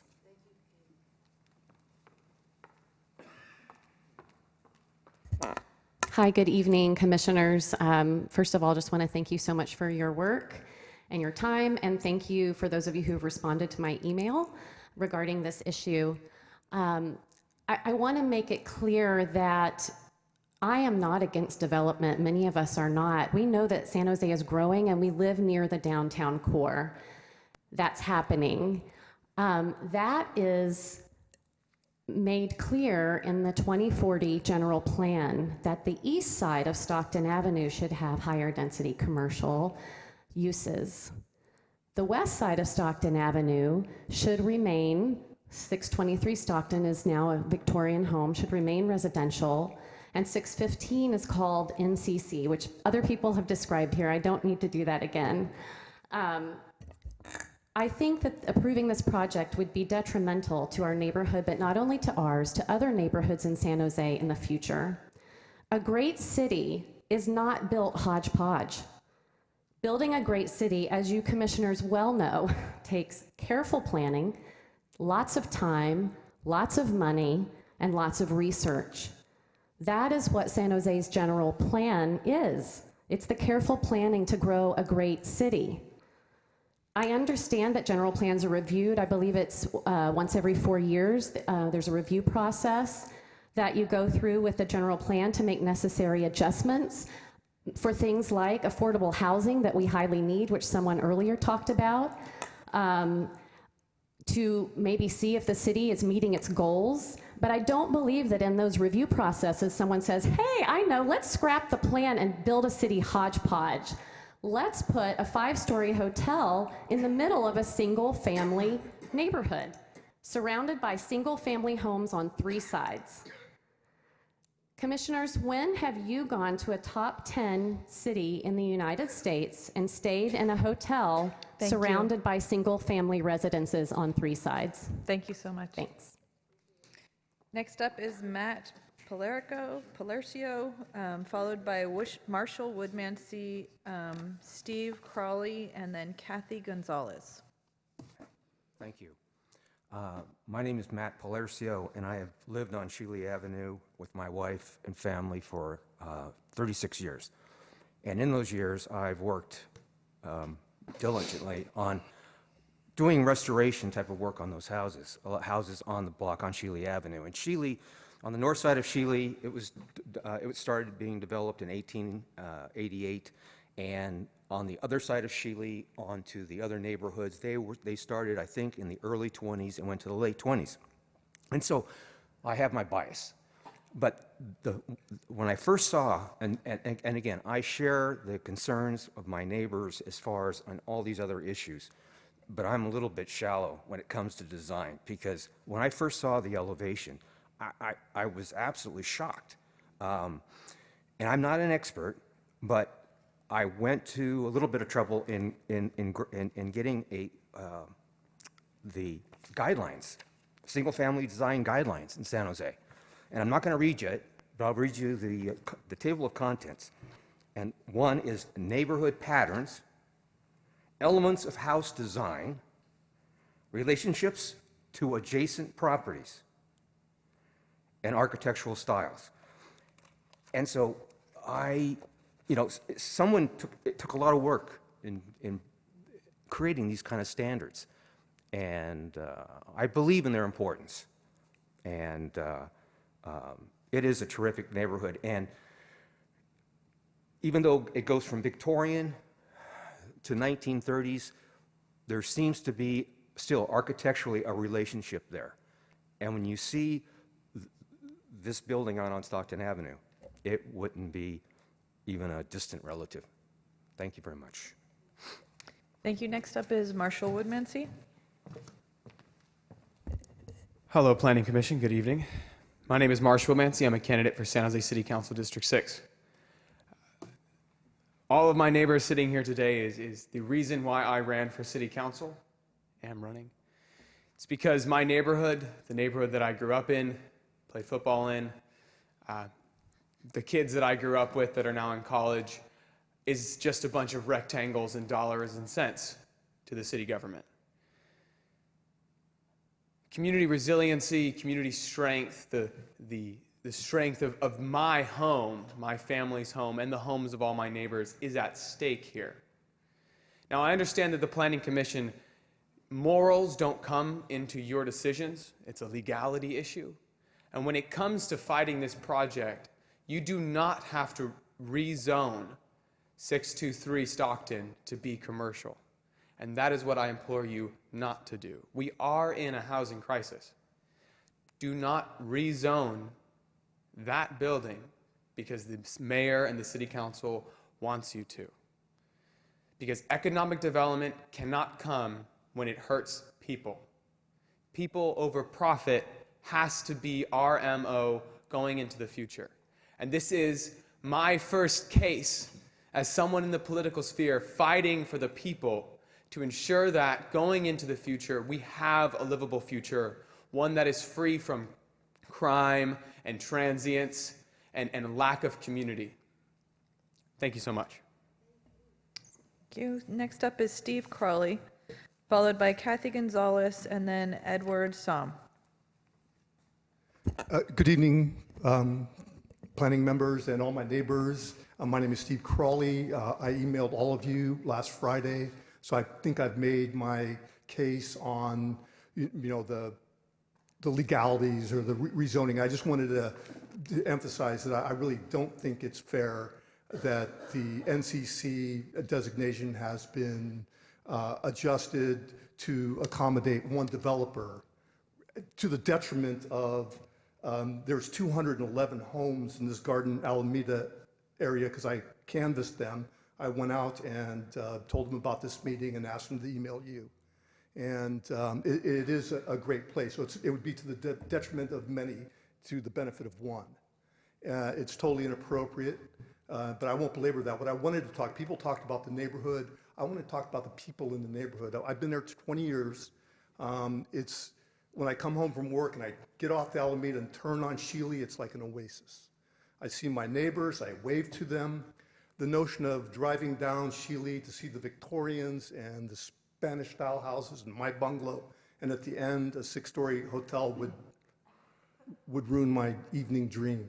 So I know all our neighbors, I know their dogs. This is wholly inappropriate, and I really beseech you not to let this go through. It's ill-conceived. It doesn't belong there. It's a square peg in a round hole, and it would be the proverbial stool in the punch bowl that is the Garden Alameda area. It's totally inappropriate. Thank you. Next up is Kathy Gonzalez. Hello, thank you for listening to our comments tonight. I'm Kathy Gonzalez. I actually live on Harding Avenue, so thank you to all my Sheila neighbors. And I just wanted to let you know that the Harding Avenue contingent is strong, the Pershing Avenue contingent is strong. We all know each other. A little bit like Ms. Bookman said, whose house I pass on my way to the Y every day. This is a neighborhood where we know everyone. And like she said, I didn't come prepared with the knowledge that some of my neighbors have or the prepared comments about zoning laws and so on. But I would like to represent that the closeness of this neighborhood, the love we have for our neighborhood, the feeling we have that this is an oasis, a historic place, a special place to us, and that this hotel just feels completely out of place. I'm not against hotels. I'm not against using the land for something that's appropriate. This is not the appropriate use for this land. And I came here with all these talking points that my neighbors have brought up much more knowledgeably, and they're much more well-spoken than I am. But I would just like to say that the neighborhood is very important to us, and you know, I'm a high school teacher. When one person speaks, when one student in my class speaks, I know it often represents the thoughts of at least 5 other people. I'm representing some of those thoughts from Harding Avenue and from Pershing Avenue and the neighbors I've spoken with there. So we are in solidarity with our Sheila neighbors as well. And I know a lot of people would rather be elsewhere tonight, helping kids with homework or at yoga at the Y, but we're here because we love our neighborhood. So please do not approve this plan. Thank you. Thank you. Next up is Edward Stomp, followed by Kevin O'Grady, and Kevin is our last speaker card. Thank you, Chair Ballard, Commissioner members. My name is Edward Salm. I'm the Vice President and Director of Planning and Land Use for the Shasta-Hansel Park Neighborhood Association, of which the property is within the association boundaries. I'm thrilled that I can cross off a bunch of my usual talking points because the neighbors have addressed most of them. Thank you for that. To claim that the delivery is required to operate a 120-key, 70,000 square foot hotel would not have an impact on 2-lane Stockton Avenue, as stated in the mitigated negative deck, that's not realistic. I mean, let's not pretend. Citing College Park Caltrain station as justification for the requested parking reduction, anyone who's taken Caltrain, as I have for the last 11 years, at least 4 days a week, that's Farsko at best. It's an undersized station. It will not accommodate the 6 to 7 car EMU train sets that are 18 months out. It does not accommodate the current 6 car trains. It does not have weekend service. It's only Bellarmine-related service, and as most of us know, they nearly closed the station just a handful of years ago until there was such an upsurge from Bellarmine about keeping it for students. So to cite that as a reason to drastically undercut the parking is, again, unrealistic. The scope of concerns from the community meeting resulted in window changes. That's quite literally window dressing. That's what we're talking about. This scope of comments, I've been at the meetings from August on. The comments have not wavered, have not changed, and we got window dressing as the change. One thing, I won't go over the very long letter I sent to Ty and to the commissioners yesterday. Thank you, Commissioner Allen, for responding to the letter. I would want to put into the verbal comments the 2 reports from the Muwekma Ohlone tribe of the San Francisco Bay Area that I included, which identify the inventory, dental review, and skeletal inventory of findings on Sheely that date back over 1,300 years, yet that wasn't included in any of the CEQA analysis. That strikes me as rather alarming. Can you hold there for a quick second, Speaker? My apologies to the chairwoman, if I may. Go ahead. I just wanted to catch him to keep running up. Since you are representing, if I heard you correctly, a neighborhood organization, what are the views, and perhaps you're not ready, but I'll ask, what are the views of the neighborhood organization, your organization, regarding the light industrial literally across the street on Stockton Avenue? In that instance, given the zoning, one thing I included in the letter that I didn't have to say was my concern was the rezoning of the residential. The existing zoning and how the Diridon Station area plan comes and kind of notches a portion of this area, that is the zoning. That is appropriate. To rezone away from the residential, as I mentioned to Tessa on more than a few occasions, one of the things that should be mentioned before this commission is the NCC zoning. We can go over that, but taking away a residential zoning to further that is the problem and should be one of the angles that is approached. Using zoning as intended is fine. Taking away a different zoning to further one that does have a negative impact on the surrounding properties, I take issue with. Got it. So basically, to use a legal term here, because you came to the nuisance, essentially the light industrial was already there. You have no problem with that. So your issue is just the change. Primarily the rezoning. Okay, got it. Thank you for that. And no, thank you. My apologies to my colleagues for breaching protocol, but you guys were right up the stairs too fast. As a policy wonk, I very much appreciate it. Thank you. Thank you. Okay, and our last speaker, Kevin O'Grady. Hello. So I live at 745 Sheely. That is the other property on Sheely that shares a boundary with the hotel. My neighbor, Linda, sitting up at the top, I think stated our concerns about, who next door, stated our concerns about noise levels, and quality of life very eloquently. I would like to add, we have two children, an 8-year-old and a 6-year-old. There's a walkway that runs along the side of the hotel, along our backyard, that connects to a terrace that connects to the lobby, that connects to the hotel bar. We are, during the sun, our house was built in 1924. It does not have air conditioning.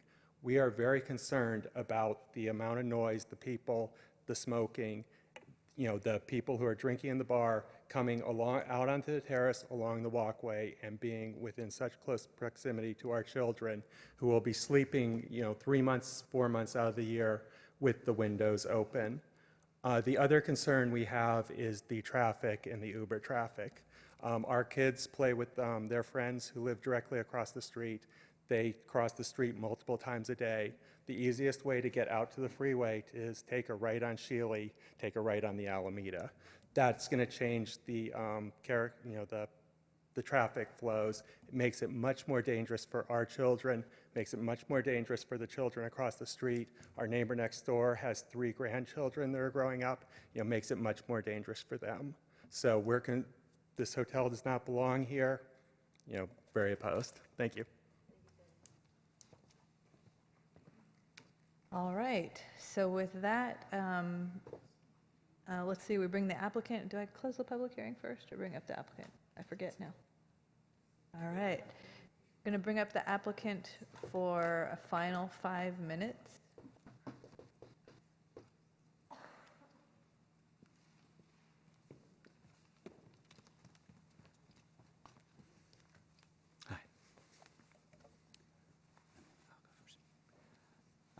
Commissioners, good evening. My name is Corey Kreth. I'm principal with Axis GFA. We're the architects who have designed this project.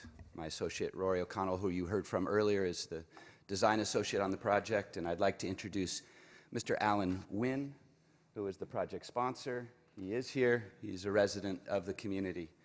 And we'd like, how much time do we have? 5 minutes. 5 minutes, okay. So, 4 minutes, 35 seconds. Quickly. Thank you for all the feedback from the neighbors, the folks who have spent their time this evening to come in and share their concerns about this project with us. We do appreciate it.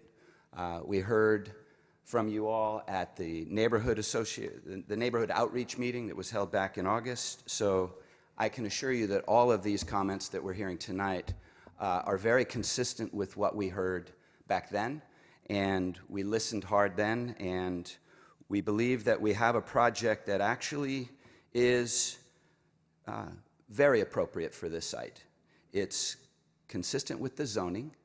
The neighborhood serving commercial is the key issue. If, as I believe, I hope you believe, that a hotel is actually a perfectly appropriate use for a neighborhood commercial zoned site, then you would accept that the notion of a hotel being a fantastic neighbor is consistent with that zoning. We respect and have complete admiration for all the residents of this community, and the last thing that we would want to do is do what they're claiming we're attempting to do, which is to ruin their neighborhood and destroy their lives. That is the furthest thing from what we believe will be the reality. It will be, in my view, an oasis if they and you allow us to build it. Why?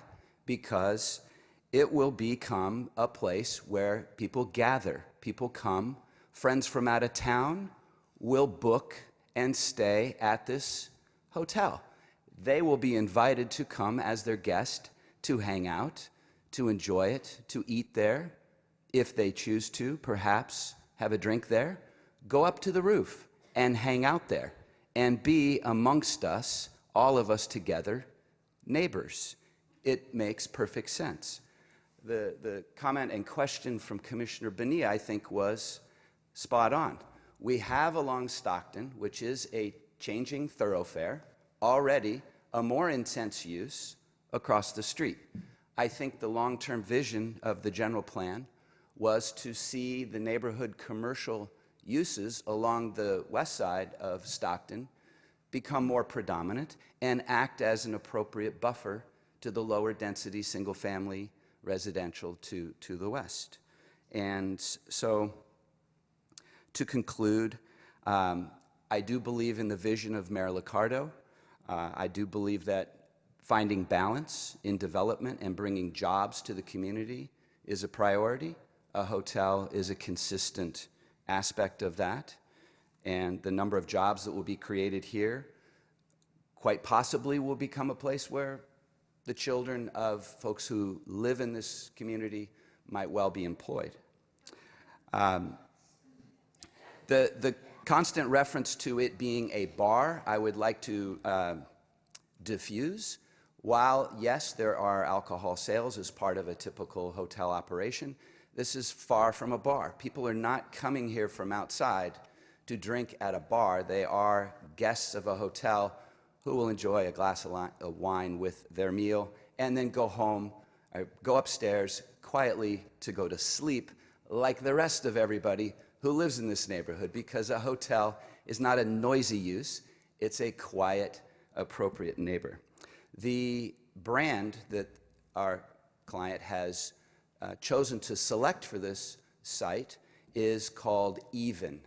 Even is a wellness-oriented brand by IHG, and it espouses all of the values that we have heard here tonight about health, wellness, and being of the community. So the vision of this hotel is to be of this community. And I want everybody to know that Mr. Nguyen is very sincere about being a great neighbor. Thank you so much for your time. Do any of my fellow commissioners have questions for the applicant? Looks like we have a question from Commissioner Bonilla. You know, someone brought up the issue earlier about the exterior design of the building, modern versus more of that Mediterranean 1920s outlook. What was the thinking that got you to this particular design rather than that one? That one being the 1920s Mediterranean look. Right. It's a fair question. It is a 5-story building. It could be a 4-story building, but it'll still be 50 feet. You know, there is a scale that it's zoned for and is appropriate for this use. A 5-story Craftsman or a 5-story Victorian is what we call pastiche. It's a crime against architecture. So along Stockton, it is a very contemporary building. You know, there's a metal canopy. It's a white plaster finish. We did not do a faux Victorian rear along Sheely. We're planning to transplant the historic house as a buffer in both scale and style. And then we're starting to echo that in the facade with some more residential looking features, like the angled roof, like the roll-up garage doors, like horizontal siding and wood accents. Again, it's not a Victorian, it's not something masquerading as a Victorian building, but it is meant to soften as it trends crosses the site. Let me also ask you this. What was the owner's thinking in deciding to make this particular site a hotel? Were there any studies done demonstrating the viability of the site for a hotel? What was that thinking? There is no doubt that this site is viable as a hotel. And that is proof by the amount of interest there are by the hotel companies who have courted Mr. Nguyen, and the market studies that we have behind us that show that there is demand in this market for more hotel rooms. So his thinking, I believe, is that a hotel is an appropriate use, not only appropriate use, but a nice addition to the neighborhood, and much more viable as a business than any of the other possible commercial uses. I mean, the fact that there's a vacant commercial building there now and has been vacant for some time is really, we believe, proof that the market isn't looking for a 1-story commercial building on Stockton. There are no viable commercial uses. If there was one, one would have been there. By market, do you mean the San Jose market, or do you mean that specific area market? The specific area market. Yeah. That specific neighborhood, that section? Okay. Why? Correct. Why is a Why viable at that site? Yeah. Well, I can actually only, I'd have to defer to Mr. Nguyen, who's been a long-term owner of the site, to tell us what interest, other than from hotels, has he received from other types of businesses. Sure. Yeah, but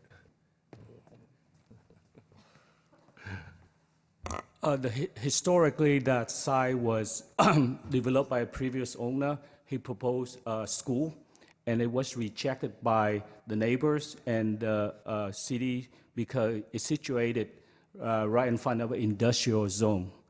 And with that basis, it's also reject the development of housing because of that right in front of the high industrial area. Thank you. That concludes my questions. Are there any questions from my fellow commissioners? All right, thank you. Thank you. Thank you. So I'll kick it back to staff. It looks like we will have some questions from commissioners. Would you guys like to respond first or field questions? Okay, great. So Commissioner Allen. Chair, I'm actually going to make a motion, so I don't know if you want to, if staff wants to take questions first, but I'm going to move that we, as a commission, recommend to the City Council deny staff's recommendation across the board. All right, there's a motion on the table. Is there a second? Second. Okay, there's a motion and second to deny the staff recommendation. So I'm going to go ahead and take Commissioner Yesney.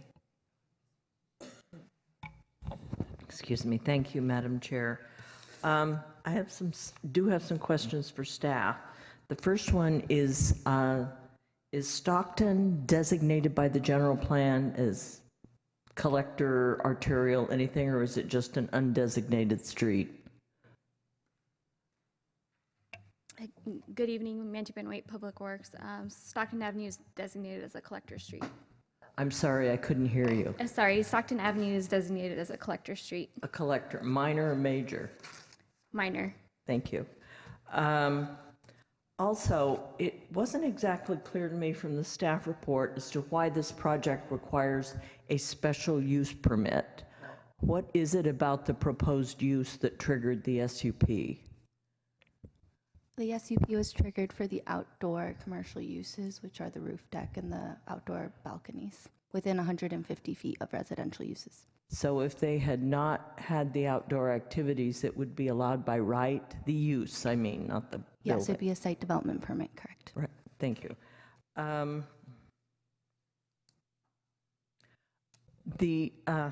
sorry, I can't read my own writing. I was also curious as to the staff's justification. We heard the applicant's explanation of how he believed that this proposed use served the local neighborhood. I wondered about staff's thinking along that same line.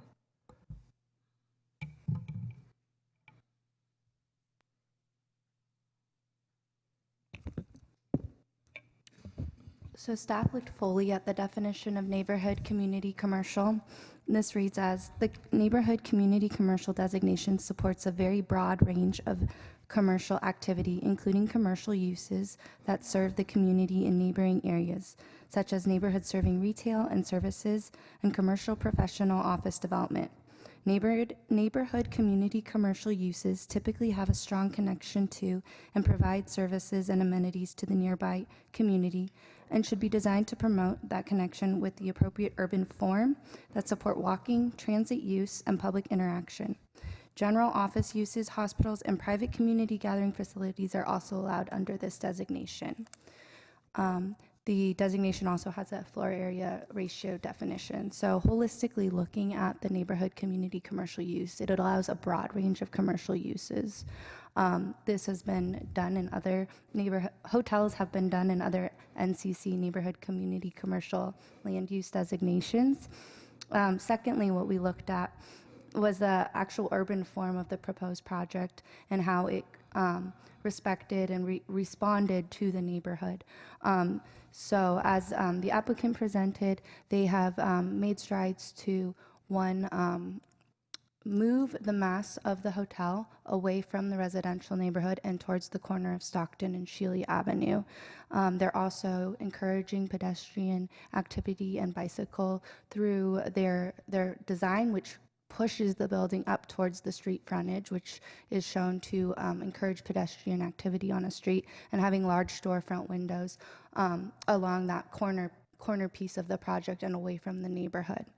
Lastly, kind of in general, staff looked at making sure that the project met the floor area ratio and that it was a use allowed in both the commercial neighborhood zoning district, which the site currently is, and as well as the commercial pedestrian zoning district, which they're proposing to move to so that they can come closer to Shealy and Stockton Avenue. And they actually would be required to provide greater setbacks from the residents with that new zoning district. I certainly concur that I thought the design did a very good job of responding to the neighborhood constraints. But I also was caught by the phrase of typically being a use focused on serving the neighborhood.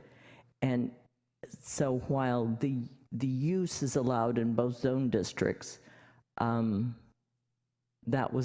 sounds like the prevailing part of your analysis. There was nothing specific that while the design responds to the neighborhood, the use itself does not particularly.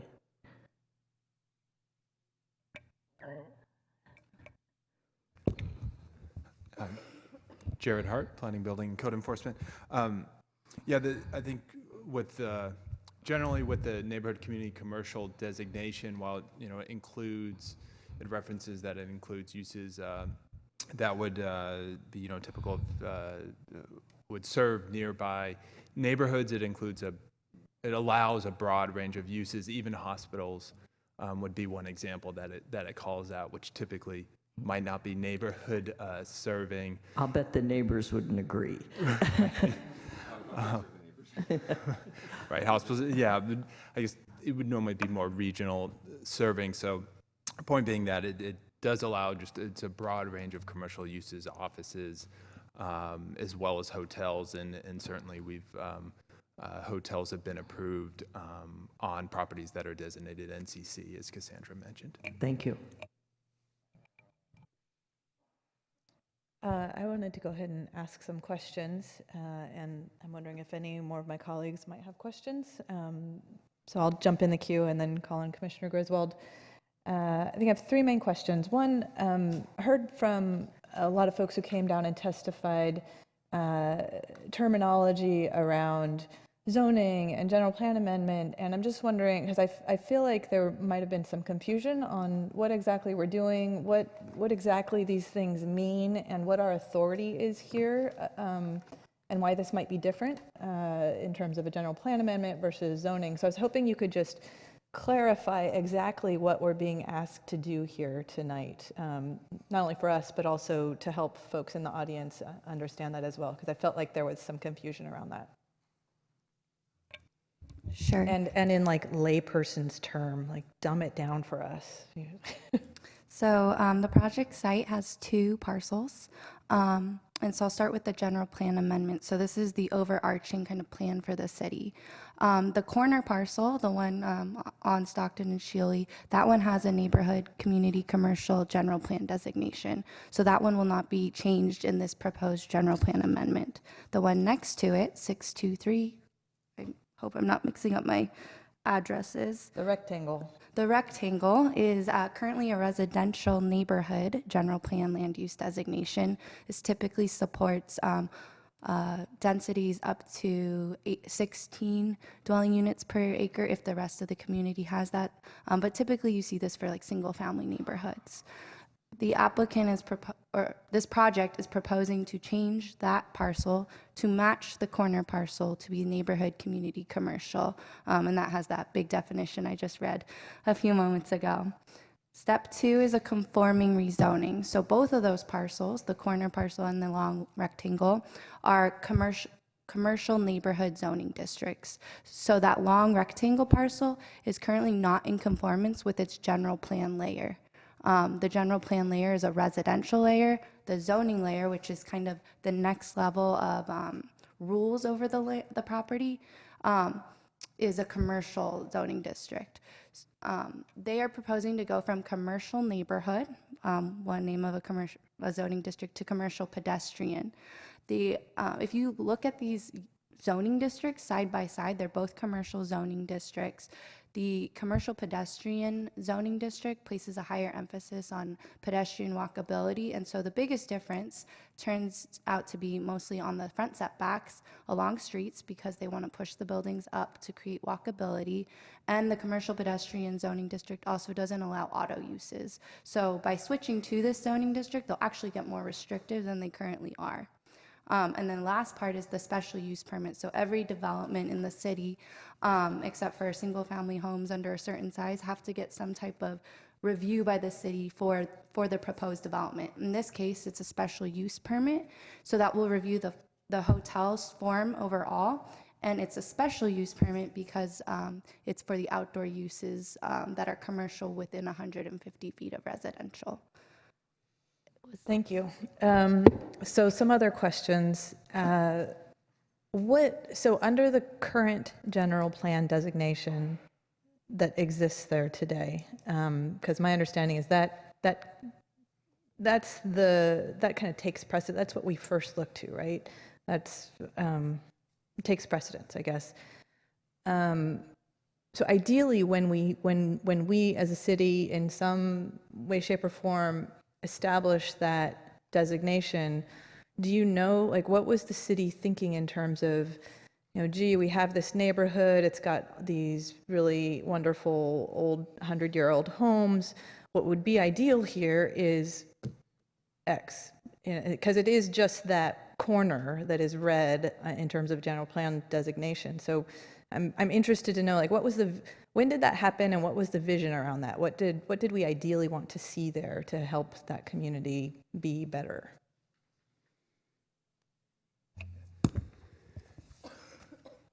Yeah, so the starting with the rectangle lot, I think 623 Stockton, I believe.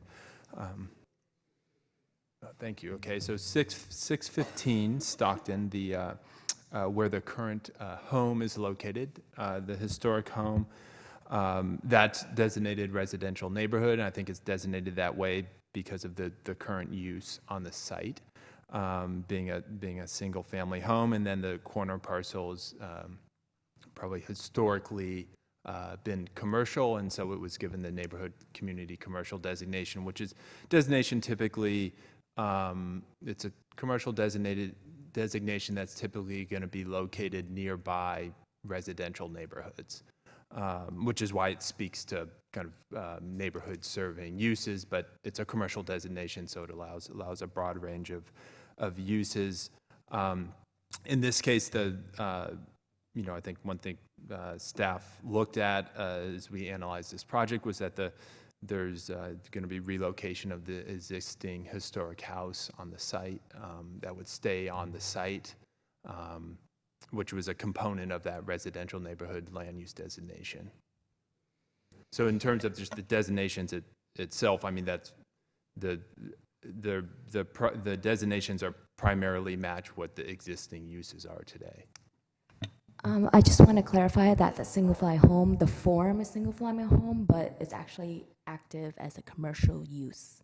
So I think at the time when the general plan, which is a broad brush, as we've always said, over the neighborhood, we looked at the form was single-family, and it was just put there. But now we're in the context of an actual development proposal, and to change it to NCC, it helps with the neighboring parcel to actually activate an actual commercial viability. So we looked in that context. I guess I still wonder, if you just look at the map, you've got all this yellow, and then you've got this one corner that's red. And so I imagine that at some point someone was like, oh, we've got, again, this beautiful neighborhood with these older homes, but this segment is red. And so I guess I just feel like, Was that a deliberate, intentional thing that someone was like, it would make sense to do whatever X is here in this sea of yellow? We want this corner to be red because we want a coffee shop or a, something. Because that area, you can walk down to Whole Foods. It is a bit of, you can walk over to the other, Alameda on the other side. But there's a bit of a dead zone in terms of like amenities, neighborhood serving things. If I wanted to just, I could go down to the bakery and get some baklava, and that's good. So I'm just wondering, like, it seems to me someone might have recognized that at some point. Like, gee, wouldn't it be nice to have something here so that folks don't have to walk way over there or way over there? Sounds like I'm not necessarily hearing that. I don't know, maybe it's just not known if that was the case. But that's what I was curious about. Which leads into another question I have, which is, with all of the transition going on Stockton, it's pretty amazing to see what's going on there and all the residential that's closer to the Whole Foods side. What is the city's vision for long-term? What ideally would we like that to look like? We've got the industrial side, and then we've got the buffer side. And on the buffer side, what makes a great buffer there over time? What we as planners, as people envisioning what that street should look like, what ideally should that be? I think the general plan speaks to that in terms of through the land use designations and other goals and policies. The TEC land use designation, Transit Employment Center land use designation that's located across the street allows significantly more intensive uses. So I think the designations along Stockton would essentially offer a buffer to the existing single-family neighborhood in the form of, on the corner you have NCC, and then a lot of the other the residential neighborhood designations again I think match what the existing uses are today. So I would say that the proposed use is the intensity of the proposed use would be a step down from what would be allowed under the Transit Employment Center designation across Stockton. It's a much less intensive use being proposed on the neighborhood community commercial designated property. So that would effectively serve as a buffer in terms of intensities. So I guess, again, going back to if you just ride a bike down Stockton, for example, if one were going for a bike ride down Stockton, starting at Whole Foods, you see all this really nice, more intense housing, kind of 3- and 4-story stuff that's relatively new, stuff that's in construction. Do you, as planners, do you say, yep, we should continue that domino effect all the way down Stockton? Is that an ideal in terms of a buffer there or a permitted use under the current general plan and zoning designations? I would agree. The proposed use is probably consistent with a lot of the development along Stockton now, on the west side there. And again, I would say, we would be looking at proposals with their consistency with the general plan, and then in this case, there's a general plan amendment proposed, and we're weighing our goals and policies around economic development, housing goals, compatibility, and coming to a conclusion based on those policies. And then I'll just make a comment, and that is because I too was, when I read about the definition, and I found the arguments from the neighbors to be compelling around whether or not a hotel is really a neighborhood serving use. And again, going back to the observations that I was sharing about this area kind of not really having anything right there to, grab a drink or get a cup of coffee or something like that. So with that, I will call on Commissioner Griswold. Thank you. So I actually want to follow up the chair's questions on whether a hotel falls within the NCC designation, because what I see sometimes we get things before us where we don't know what's going to go on the particular parcel, and in this case we know what's going to go on there, which I think probably is disadvantaging the applicant in this case. So I kind of want to separate the questions between and look to the neighborhood community commercial. Is a hotel something that can always go in that designation, or does the Planning Commission basically have the authority to say, no, this isn't a use that would fit within the neighborhood community commercial? Because if we don't have that sort of authority to say that's not an acceptable use, then I don't think we should be denying the general plan amendment on the basis that the hotel is not appropriate for the NCC. So I heard your recitation of the what's included in the NCC designation, and one of the words that caught my attention was including, as opposed to it must be a use that has a connection to the neighborhood. I also saw that it needed to be typically connected to the community. So I guess going back to staff and maybe to our attorney about whether the hotel is a usage that is sort of by right permitted under an NCC designation. Thank you. So kind of going along further with that, this is a conforming rezoning. So the zoning ordinance identifies the zoning districts that conform with the general plan land use designation. So a CP, commercial pedestrian, as well as a CN, commercial neighborhood zoning or zoning district, conform with NCC. And both of those zoning districts have hotels as an allowed use, not a special permit use, not a conditional permit use. Again, the outdoor part is part where you could consider the appropriateness of the outdoor uses. But yeah, if you take it a step further, the commercial pedestrian is a conforming zoning, and the commercial pedestrian allows hotels as a permitted use in the commercial pedestrian zoning district. And do you want to comment on? But I think the question was, under the NCC land use designation, is a hotel a permitted use under the general plan land use designation? I think we're all clear on the zoning district allows a hotel, but I think what's unclear in the discussion here is a hotel a permitted use under the general plan land use designation of NCC?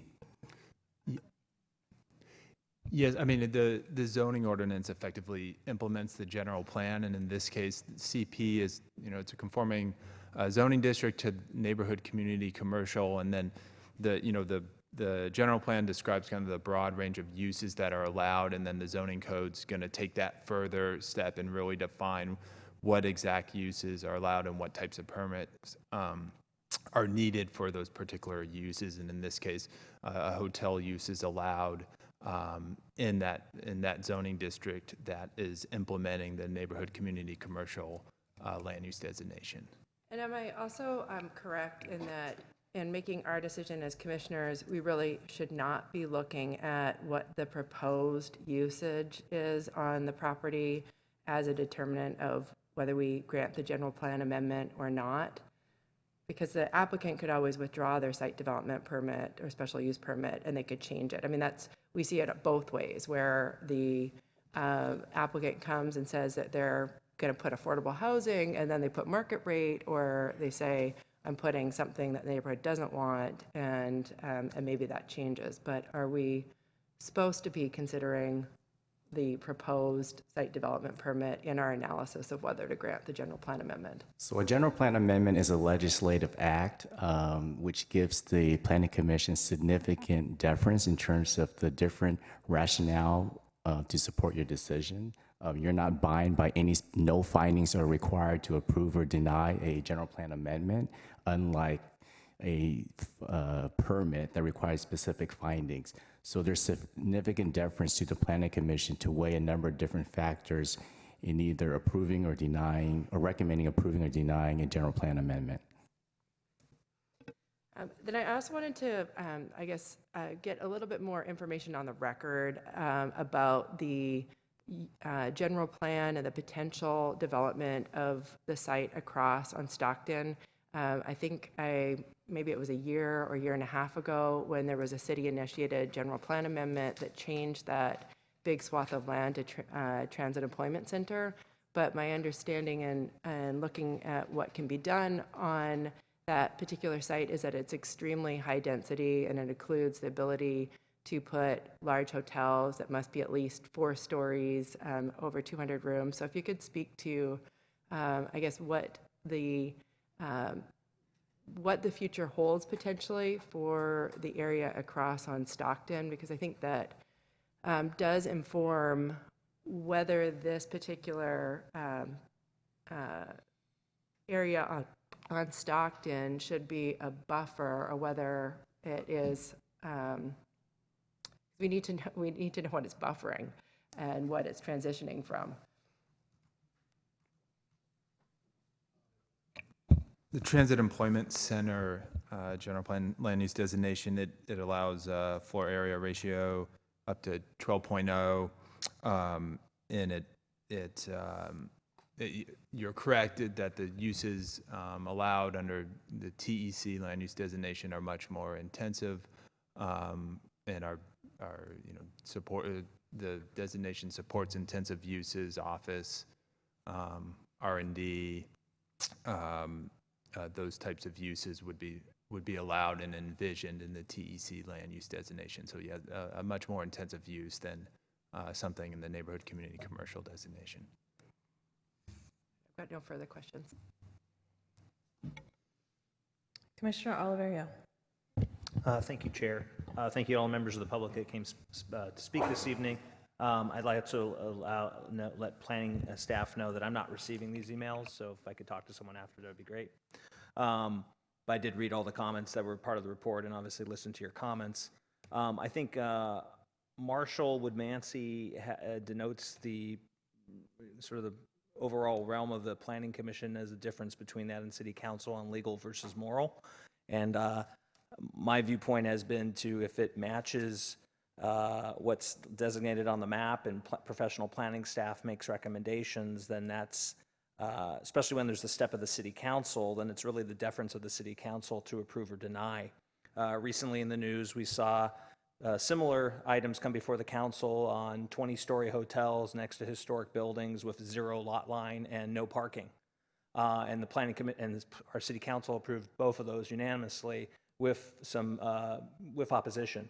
So my belief is the City Council really needs to weigh on this item. Planning Commission can certainly make a recommendation, but when a project meets height, exceeds the setbacks, architecture we don't really have a viewpoint on, it makes it difficult for me to legally deny something, but otherwise it's really the City Council's purview, and so I'm a bit uncomfortable with the motion to deny. I'd almost rather do make a motion to approve and eliminate the special use permit for the roof, or make a motion to make no recommendation.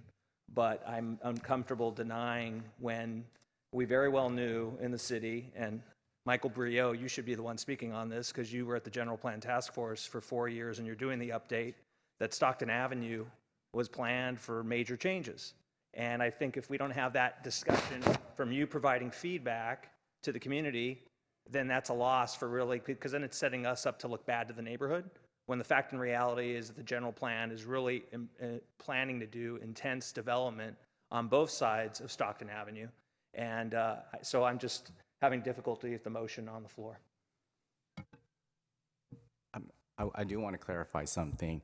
The Planning Commission is an advisory body to the City Council on the recommendations today. So the Planning Commission is not in a role to approve or deny this project. So your role as the advisory body is to make a recommendation to the City Council. So that recommendation could be approval or denial of the project or something in between. But you're not approving or denying the project tonight. You're simply making a recommendation to the City Council. So I wanted to ask a clarifying question following up on some of Commissioner Griswold's questions of the city attorney. And so getting at what Commissioner Griswold was asking about, you know, we could, oftentimes a general plan amendment can come to us where we don't actually know what the future use is going to be. And her question around, like, can't necessarily deny something based on what you think that use is going to be. We're just considering allowing permission for this broad things that fall under this this category or this distinction. So just to clarify, if the applicant had come forward with no project, just an ask for changing the rectangular parcel, that is normal, that is usual, that is something that they could have done. Yes. So what I do want to clarify for the Planning Commission is that when it comes to changing the general plan, the City Council and the Planning Commission, in terms of your discretion, you have ultimate discretion on whether you want to approve a general plan amendment or not. That's the one document where the city has a lot of deference and control over. In terms of hierarchy and land use, right, you have the general plan, the zoning, and then council policies. In terms of a general plan amendment, there's no findings required, there's no substantial evidence or anything like that. I mean, they're asking for a legislative change, a change in law. You have the ultimate discretion on approving a general plan amendment or not. If the applicant proposes a general plan amendment without a specific project or with a project, it really makes no difference. You have the same discretion on whether you want to approve the general plan amendment. Once you approve the general plan amendment, then it gets a little bit more strict when you come to the zoning and a little bit more strict when you come to the permit.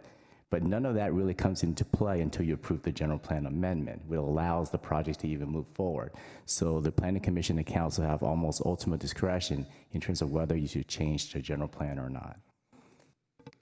So say in this case the applicant had come forward with a general plan amendment with no project. Just, I want to change the general plan designation for this rectangular segment so it'll match the neighboring, the square piece. And that was approved, and then came back to us and said, hey, I want to put a hotel here, and so I need this particular zoning.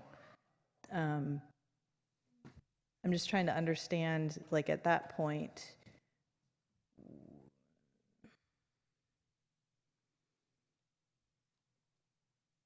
I think I have it. I'm just sorting things out in my head. Thank you for letting me think out loud. All right.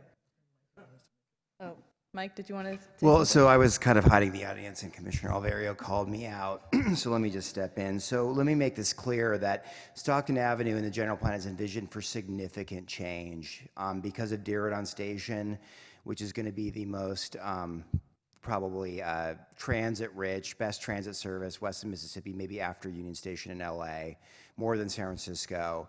The corridor is planned for intense really transit employment office type of uses. I can't say the exact height they could go up to because of the airport. It probably 6-7 stories tall. So it's really going to be a feeder street into Deferrals, into downtown. This site we're talking about tonight, which is commercial, that may go back to 1929, I don't know. But the reality is if you look at old neighborhoods, they're not yellow completely. If you look at the neighborhood I live in Northside, there is a smattering of commercial uses within the neighborhood. So it's very typical of 1920s, 30s neighborhoods to have commercial development. And I think a hotel like this would provide a buffer from the much more intense employment office type uses that are envisioned across Stockton Avenue. Hotel uses are a use that is supported by the Neighborhood Community Commercial Land Use designation. It's not limited.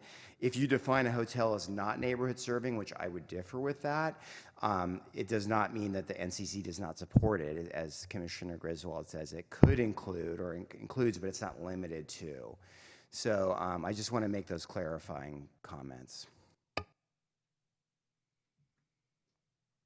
Chair? Right. Yeah. I just want to say I really appreciate Michael in making those comments and providing context. I think that's the role of professional planning staff is to, remind commission, council, these are things that you passed and this was the vision of the city. So just because each individual project on its own may feel like, wow, this is crazy. But, what was coming forward on Stockton Avenue 10 years from now, 5 years from now, is going to be incredibly more intense. And it was, as your comments made, to some extent, it's a buffer for what may be coming. but that timeline is obviously unknown. But thank you very much. Commissioner Griswold. I also just want to make one additional point, which is to the point about the neighborhood, it's really, really close to the airport, this particular site. And if we define our neighborhood as, more than just a couple streets, it does serve the neighborhood, and it does serve the airport. And I know that it is one of the, at least from what I read in the paper, that there's a lot of plans to expand the airport and the usage of it. I love the San Jose City Airport. It's so convenient, and so in thinking about whether it serves the neighborhood, it doesn't serve the single-family residents, certainly, but I think in that broader context, it is serving our neighborhood. Commissioner Yosny. Thank you, Madam Chair. I want to make a point about what the neighborhood is anticipating. I live in a very old single-family neighborhood, very close to downtown, and a block and a half from Santa Clara Street. And I can see the cranes going up very close to my neighborhood. And there's intense development all up and down Santa Clara Street. It goes up and then it goes down. And it's not that bad. I can't explain that the experience of having urban development close by is not something that is destroying my neighborhood. There were times during redevelopment, the days of redevelopment, when people thought that, the city was going to jump in our neighborhood and destroy it completely. But it hasn't happened. A neighborhood with internal cohesion isn't going to fall apart because a 5-story building goes up a block and a half from your house. Honest. I live in Nagley Park. My house was built over 100 years ago. And we're seeing what's happening within a very few blocks. And it, I think, reinforces all of the values you've expressed tonight. It doesn't degrade them. But you won't know until it happens. So, and I'll just add that, it's clear that Stockton is changing for the better. It's changing. I don't want to assign a value judgment there. I like it. And I would like to see it to continue to change. And I heard a lot of the folks come, and in the letters that we got, there were a lot of folks that said, we're not against development. You live close to the Alameda, you live close to downtown, you understand you're in an urban area. And so that was heartening, because oftentimes we get folks coming here saying, not in my backyard or whatever it may be. And so I say this because regardless of what we do up here and what the city council does, something's going to go in on that site that's going to be intense. And it's going to cause traffic. And so I just, regardless of how I vote tonight, some project is going to come before us on that site that is going to cause a change in the neighborhood that will cause traffic, which was one of the biggest things that people cited. So for me, that's not an argument to say no to this, because anything that goes in there needs to be intense, and it's going to cause traffic, unless we all get on our bicycles, as we should, and ride everywhere. So Commissioner Allen. Thank you, Madam Chair. I'll speak to my motion now, and I have a few questions for staff after some comments. But hey, it's District 6 night at the Planning Commission. Luckily, we have a majority of District 6 members up here, so we actually have more than likely, I hope, been to all the sites that we've been considering. Myself, I'm incredibly familiar with your neighborhood. I've probably met a lot of you. I recognize a lot of your faces. I've knocked your doors. I've run for office twice in the area, so I definitely have met a lot of you. And we've had long conversations on your porches. And I've even remembered 4 years ago, I think, a conversation about this site and what could possibly happen there, and your fears and your work concerns. I respect the property owner, absolutely, 100%. It's your property. You're trying to get the best possible return you can get on your investment, right? There's nothing wrong with that. I'm not going to begrudge you trying to get the best out of it, and I'm sure that no one in my sector, the nonprofit sector, where we are desperate for office space, performance space, space that serves the community through community benefit programs. We're desperate for office space, but I'm guessing that our folks aren't necessarily beating down your door the same way that hoteliers and other sectors are, because yes, Google is coming basically right across the street. You're going to have a really intense development of office space right across the street, but it's across the street.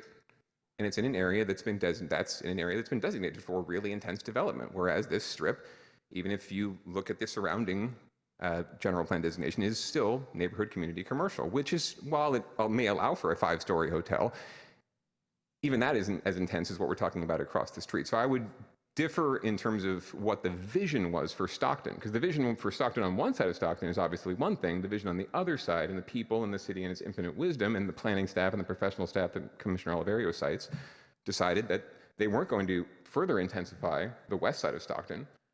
Why that was, who can say? I wasn't at all the meetings, but that was the decision that was made. And so I'm looking at this project in terms of what the current general plan says, what the zoning currently says, and then what that side of the street looks like, frankly. I'm not really compelled by the arguments about traffic myself, or parking, or prostitution, or smoking, or anything that's prejudging the patrons of this establishment, right? We're not here to prejudge what's going to happen with the people that come to stay at the hotel. That's frankly the hotelier's problem and the city's problem in terms of code enforcement, right? At the end of the day, nothing we can do up here about that.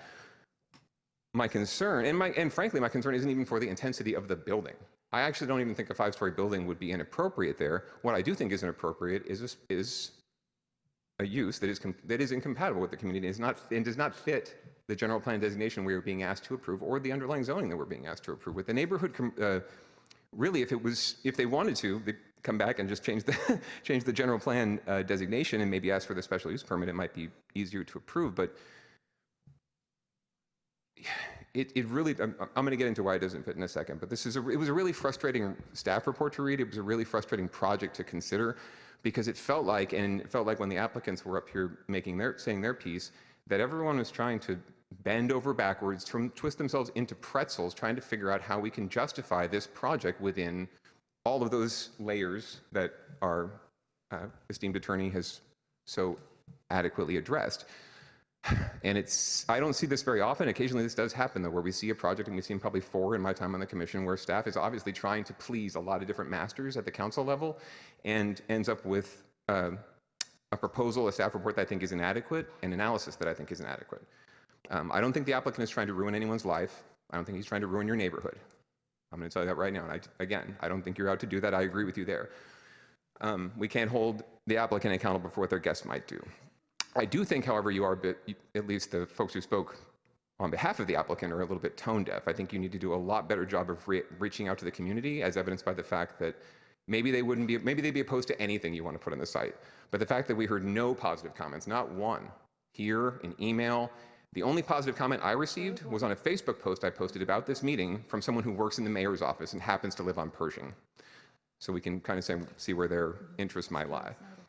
Public safety and character, my friends, are incredibly important. I respect the character of your neighborhood.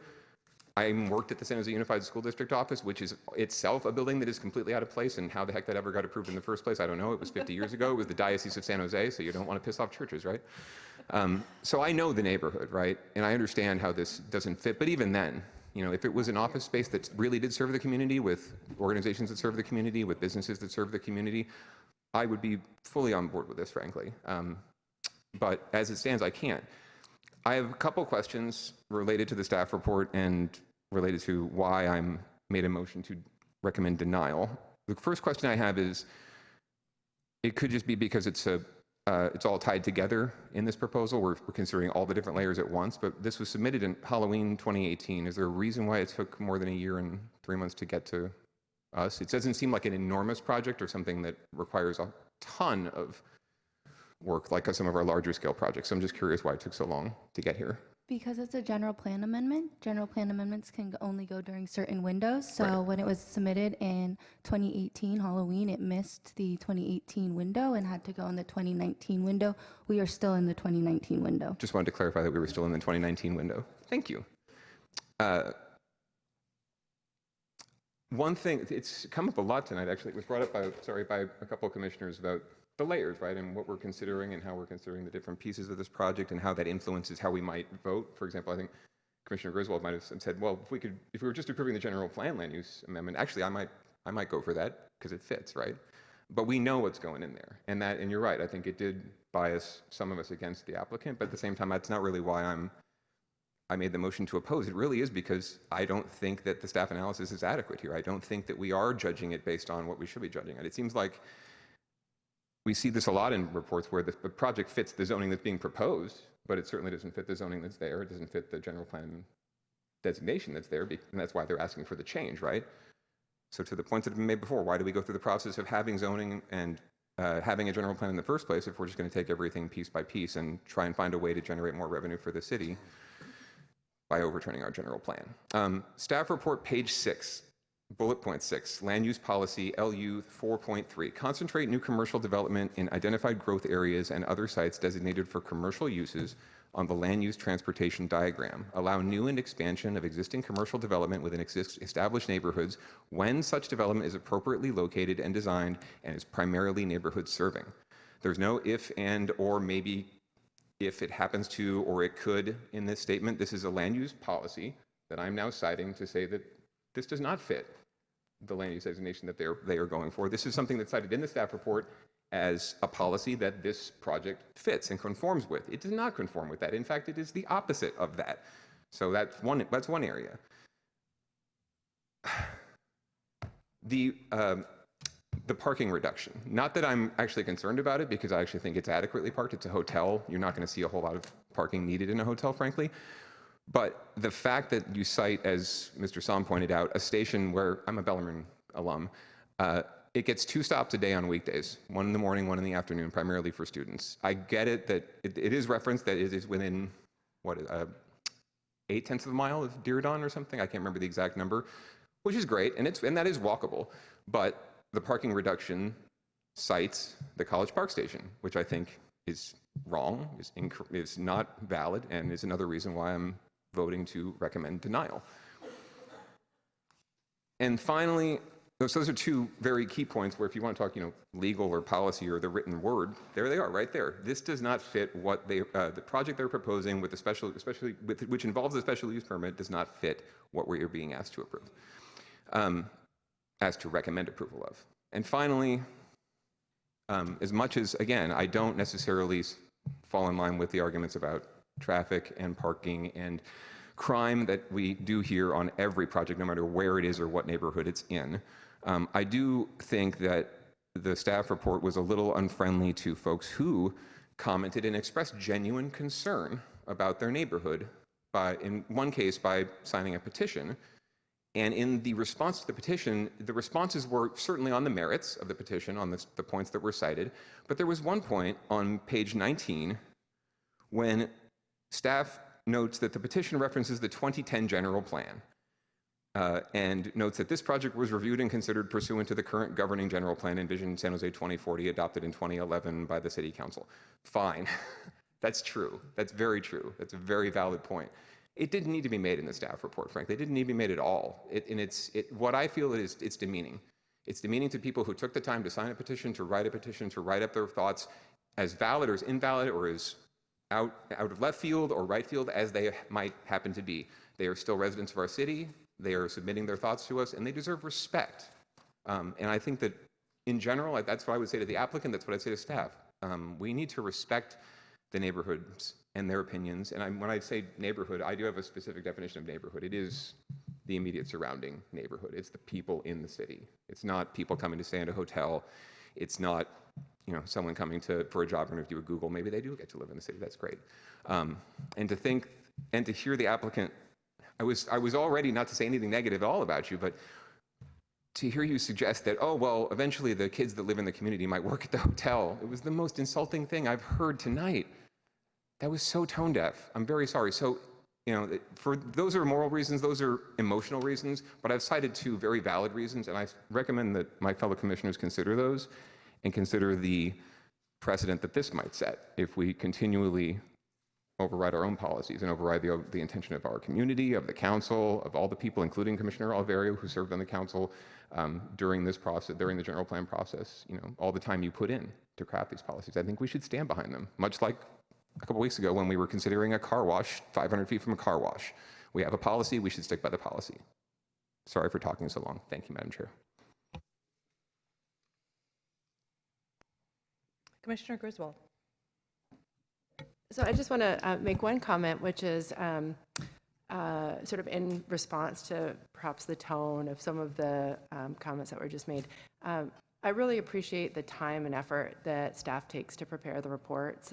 They're incredibly long and detailed, and you have to do a lot to respond to comments. And I was uncomfortable with sort of the suggestion that there isn't the time and effort in preparing these reports, because I think that we should be very appreciative of the time and the effort and the skill. And I know that there isn't enough people on the staff to handle the burden of what you're dealing with, and to come to these meetings and be here until 9:45 on a Wednesday night really speaks to your dedication to the city and your dedication to the job. So I just want to make that comment. All right. Any further questions, comments, clarification from my fellow commissioners? Seeing none, we have a motion on the floor to not accept the staff recommendation. So with that, I would ask for us to go ahead and vote.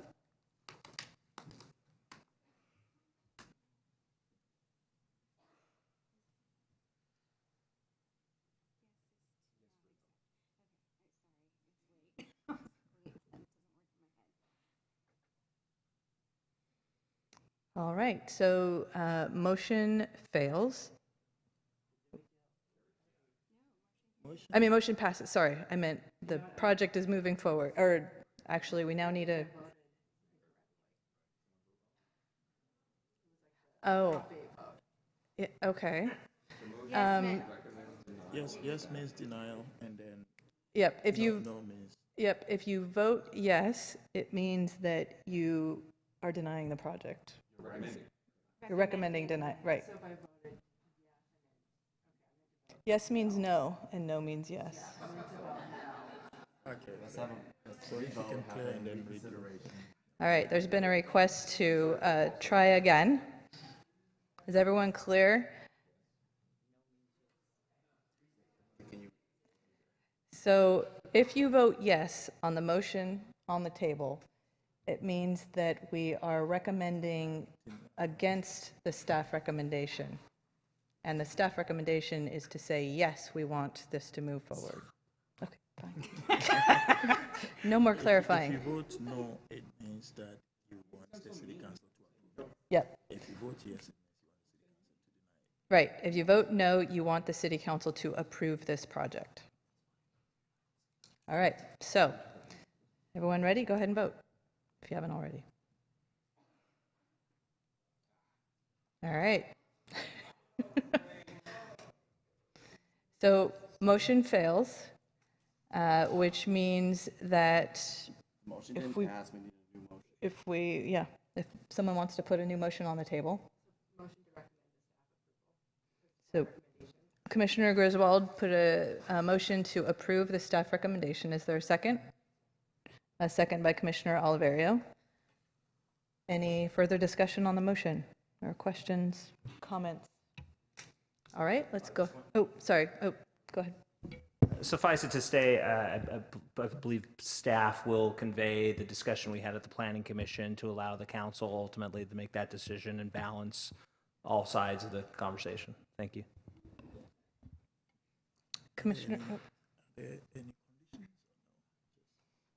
let's see. So Commissioner Allen? Yes, sorry. I wanted to thank staff for all your hard work on this project. And if I was at all disrespectful in my comments earlier, I do apologize. That was my intent. I do believe that the report itself was adequately crafted and fulfilled. It was just not, I did not agree with the rationalization and the reasoning. So I apologize if I was mischaracterized, or if I mischaracterized myself. And thank you to my fellow commissioners for your robust comments, as always, in dialogue. I really appreciate it. And thank you to everyone who came out to speak tonight. And a question, so does the motion have any conditions on it, or it's just, that's it? Okay. I wanted to make a comment since it looks like this probably will get recommended approval to the city council. And something I didn't mention was just to flag curb cuts and ingress and egress. Stockton as it is right now is there aren't that many conflict points, so it is a pleasant bike ride. With the new development hotel, it's just something to keep in mind, that trying to minimize the number of curb cuts and conflict points. So with that, let's go ahead and vote. Yes.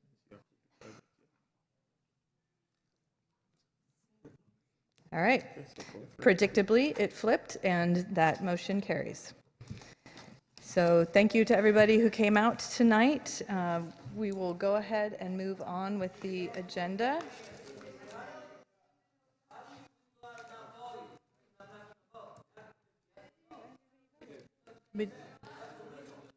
No, to be clear, we voted, and it was 4-3.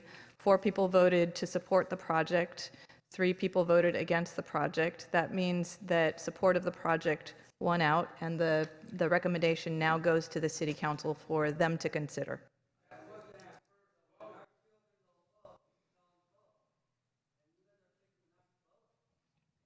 The 3 yellow dots are for commissioner positions that are not filled. So those 3 final ones are not commissioners on the board.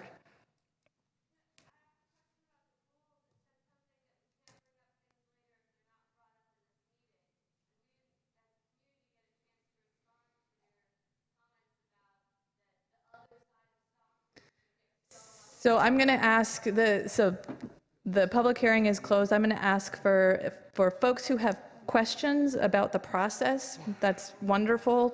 We really want people to get involved, and those questions should be directed to the staff as we have to finish up the meeting here. So thank you. And the city council meeting is February 11th.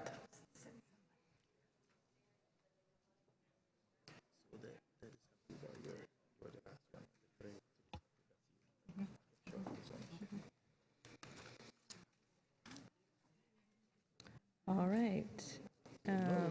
So moving on to item 6, it looks like there's no referrals from City Council. Going on to item 7, good and welfare. Is there a report from City Council? Yes, there are 5 items that were recommended from this commission for approval in City Council yesterday. All 5 were approved. First one is the nomination of the portion of Greater Gardner Strong Neighborhoods Initiative area as North Willow Glen Conservation Area. That was approved. The second one was a request for proposal for historic resources, services, and city projects, which provided master agreements for 14 historic preservation consultants. That was also approved. Third one is the actions related to 2020-2021 hazardous vegetation commencement report. That was also approved by City Council. And then public hearing on the appeals for environmental determination for historic preservation permit and site development permit for real property located at 211 South First Street. That's the Tribute Hotel. The appeal was denied, so the project was approved. And the last one is the CP029, which is conforming rezoning and conditional use permit for the property located at 1500 South 10th Street, the ice rinks. That project was also approved. Great. Next item, 7B. Review and approve the action minutes from January 15th. Is there a motion? Move approval, Madam Chair. Okay. Motion to approve by Commissioner Allen and seconded by Commissioner Yesny. Any comments, questions on the motion? I just want to comment that I appreciate you running a very efficient meeting 2 weeks ago, and I only wish we could have had one tonight, so I apologize for speaking for so long. No, it was an item that was worth us fleshing out thoroughly. So why don't we go ahead and vote by light? Yes means yes. You hit no? 7-0-0-0. Does that, do we need to do that again, or?